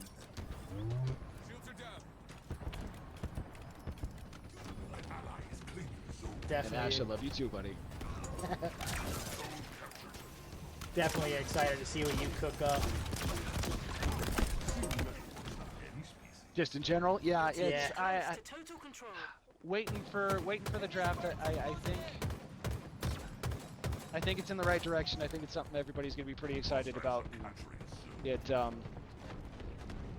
I think I'm more excited for the fact that it's going to be one of the first times that I'll have something to offer Team Legendary for anybody essentially who wants something from around the world. That's been one of the sticking points, because so many of the people that support me and that have been in here time after time are outside of the States, and Right. shipping is a nightmare for anything outside of the States. So it's like, in order for me to develop or create like a t-shirt or whatever, it's like, okay, I could charge $20 for this, but then it's going to be 50 to 60, even upwards of $100 sometimes, depending on the location, just to get it out. And it's like, that's not how this needs to work. So Right. yeah, it's just going to be nice that I will finally have something to offer Team Legendary after all this time. It's like I have your like, you threw in that little figure when I got your coin, and I have the coin right Avatar here. coin, or Yeah. the Avatar figure, yeah. Yeah, it's been sitting up. It's at my primary monitor. It's been there since I opened it up. I love the thing. It's probably one of my favorite things are a lot of desk fun. pieces. Those things are a lot of fun.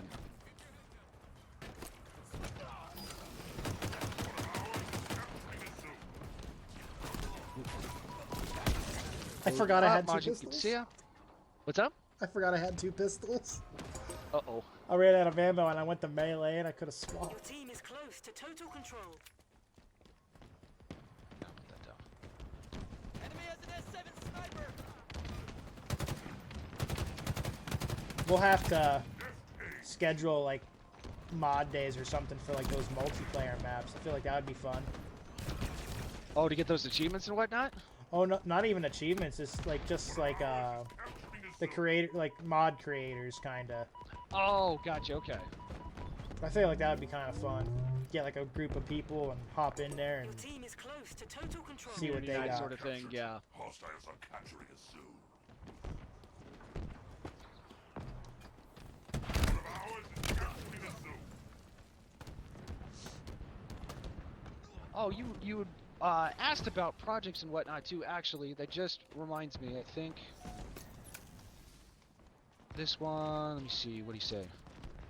Yeah, Monday, July 27th. So the last week of the month, last Monday of the month, there's gonna be, I was invited to be a part of a charity stream. So I will be co-streaming with Eli X, Stress, and Reclaimer on Monday starting at 5 p.m. Central Standard Time to raise money for St. Jude. So that one, I think, he's still ironing out some of the final details and whatnot, but that'll be a very long extended stream the last Monday of this month. That'll be a good stream. Yeah, that'll be. I'm not sure if we're rocking MCC or Infinite, but Eli X sounds like he's heading it, and gonna try and raise money for St. Jude, so that should be a blast. I started watching him recently, and he seems like a really good dude. Yeah, he's a really chill dude. He's a lot of fun to watch, and he's one of the best players at Halo that I've ever seen. Like he's super cool, calm, collected with his community, with everybody that he plays as. He's a bit of a goofball, and he's kind of like Mint-Blitz, and like he pulls off these crazy snipes and multi-kills like it's easy, like it's nothing, and it's crazy to watch him play. It's insanely talented. Because he'll be streaming when I'm at work, and I'll have him up, and I'm like, just maybe seeing his gameplay will make me like adapt faster and be able to move faster. Mm-hmm. And I'm seeing him pop off like 8 sniper headshots in a row. I'm like, I would miss there. There. He plays on PC, but he uses a controller, which it just I still can't wrap my head around, because it's like you play faster with mouse and keyboard, but you still choose to use a controller and just nail things left, right, and center. So it's like I need to pick his brain and see like what sensitivity do you play on? Is it a dead zone thing? Because the dead zone settings I've never quite understood. So that's what I do is PC with a controller, but I'm still not great when it comes to the multiplayer. Sure. There's a lot to learn from watching players that are really good. You know, it's not something where it's going to be like an instant, like this is how you become a god tier player, but you pay attention and kind of observe how they move, they fight, they think about things. It's you can learn a lot. Absolutely. An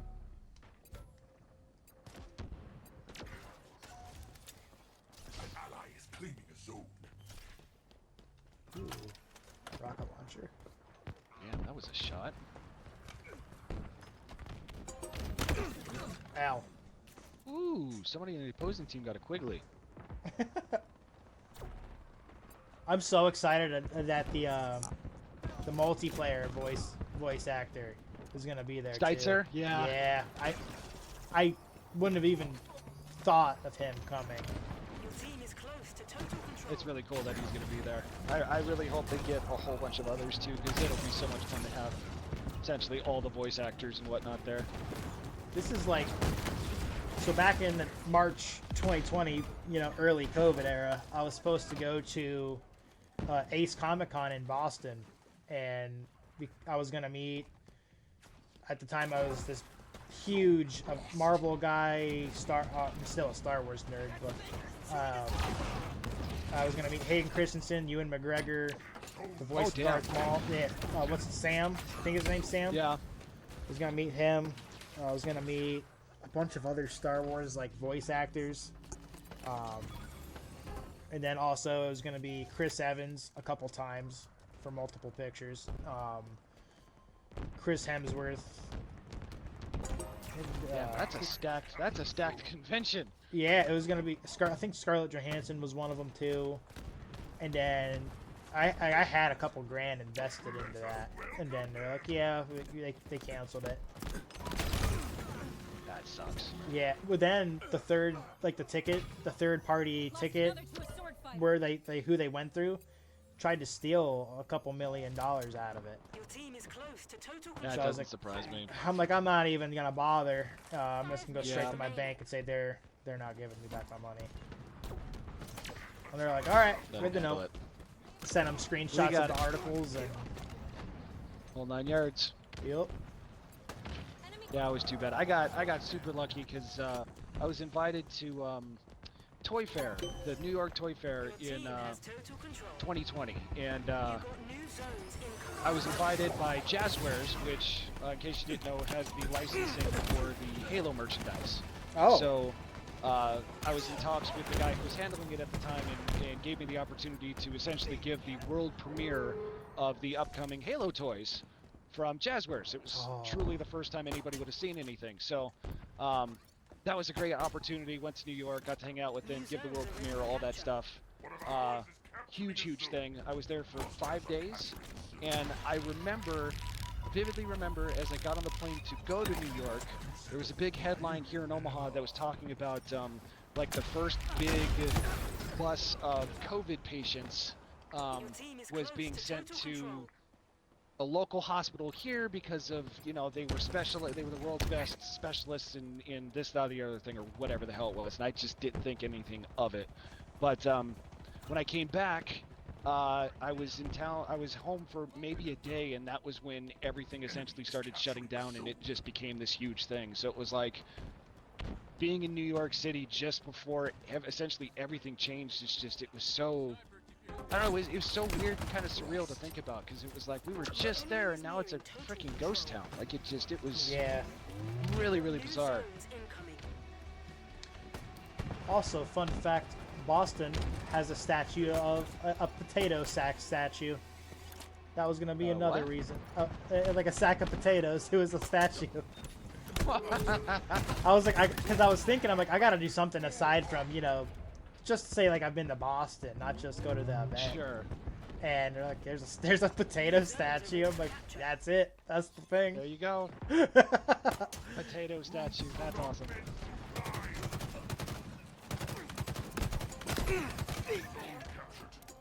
Your team is close to total control.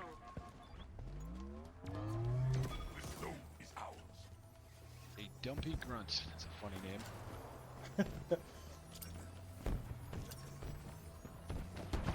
Oh, Game ends. Yep, well, there it is. Ta-da! nice. It's a good one to end on.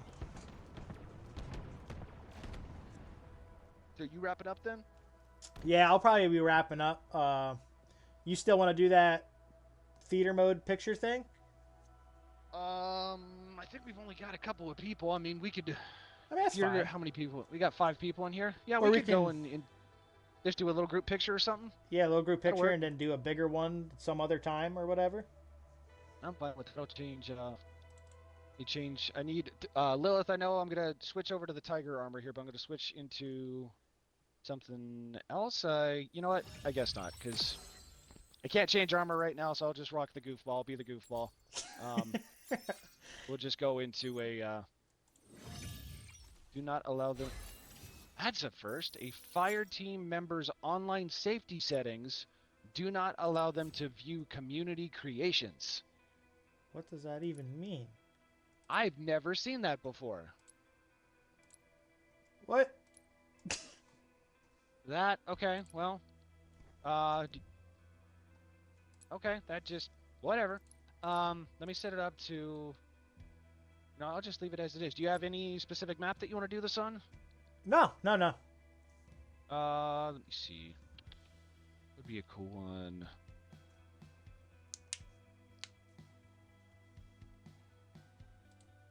I feel like a Halo map in some way, shape, or form. Not a remake. But remakes are always good, though, too. I tell you what. Speaking of sand traps, while we have a moment, put it at 300% speed, reduce the gravity to 50%, or and make yourself invisible, and only have snipers and energy swords. Oh, jeez. Absolute. That's what my little brother and I used to do. We used to run on the outskirts of sand trap, and so there's also, you throw in the mix of the explosions and stuff trying to take you out as well. Oh my gosh, dude. Sounds like chaos. I love it. And then if you want to get super challenging, do that on Snowbound. Ooh, Then there you go. It's so hard to control your good. character that it flies you off the map.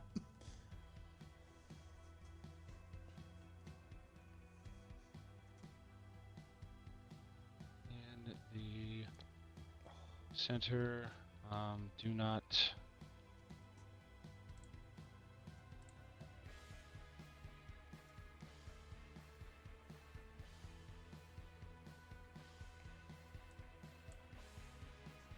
I think I have to say unalive anybody.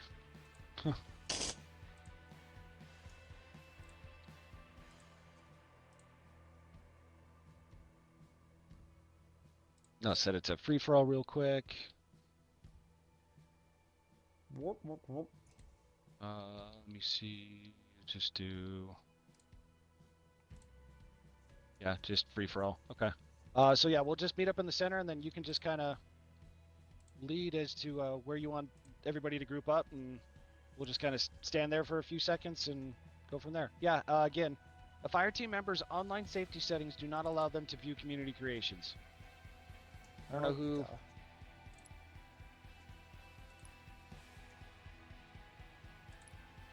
I got nothing. I'm gonna try looking at this. No, let's just jump into. You said you got the weekend pretty much open, right? Yeah. Okay. Saturday night is typically a custom night that Cosplay, Lilith, and a few others put together. We usually run just Halo Infinite customs for a good chunk of the night. If you've got a small window of time where you can join in at some point tomorrow night, why don't we take the whole group of people that we got there just so we can actually get like the full group and we can coordinate and kind of make it a bigger deal, and we'll take that screenshot tomorrow. That sounds good to me, man. Okay. I appreciate you a lot. Thanks again for doing all this, and I hope everybody enjoys the rest of your night. And for my channel, likewise, check out man. twitch.tv/TheLegendary117 on all platforms. Appreciate you guys. We get another shout out for you here as well. Just before logging out here. Guys, as always, anytime you see a link in chat, please be sure to take a moment to hit that link, hit the follow button, so we can keep that Halo community hype going strong, and we can continue supporting one another as much as possible. Always appreciate it, guys. All right, switching over. I got the lobby set back up here. If anybody wants to join back in, I've got time for one, maybe two more games here, depending on how long they go. Where I got to log off myself, and then as previously mentioned, tomorrow night Cosplay is going to be hosting Halo Infinite Customs. I will be joining at one point in time. Going to see if we can't get a group photo for Swoll when we get a fairly full lobby, so try and get as many people in there as possible so we can do this huge group of colorfully decorated Spartans. Halo is ruined. Thank you for the follow-up, brother. There we go. Really good freaking Halo player, BT Dubs. I love it. All right, brother. You might have to kick me from the party, but just because my PC is saying, no, you're here forever. Gotcha. I appreciate yeah, it, man. it does that thing. No problem, man.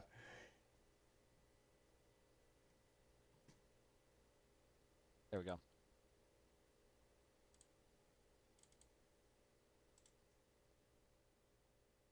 Alrighty.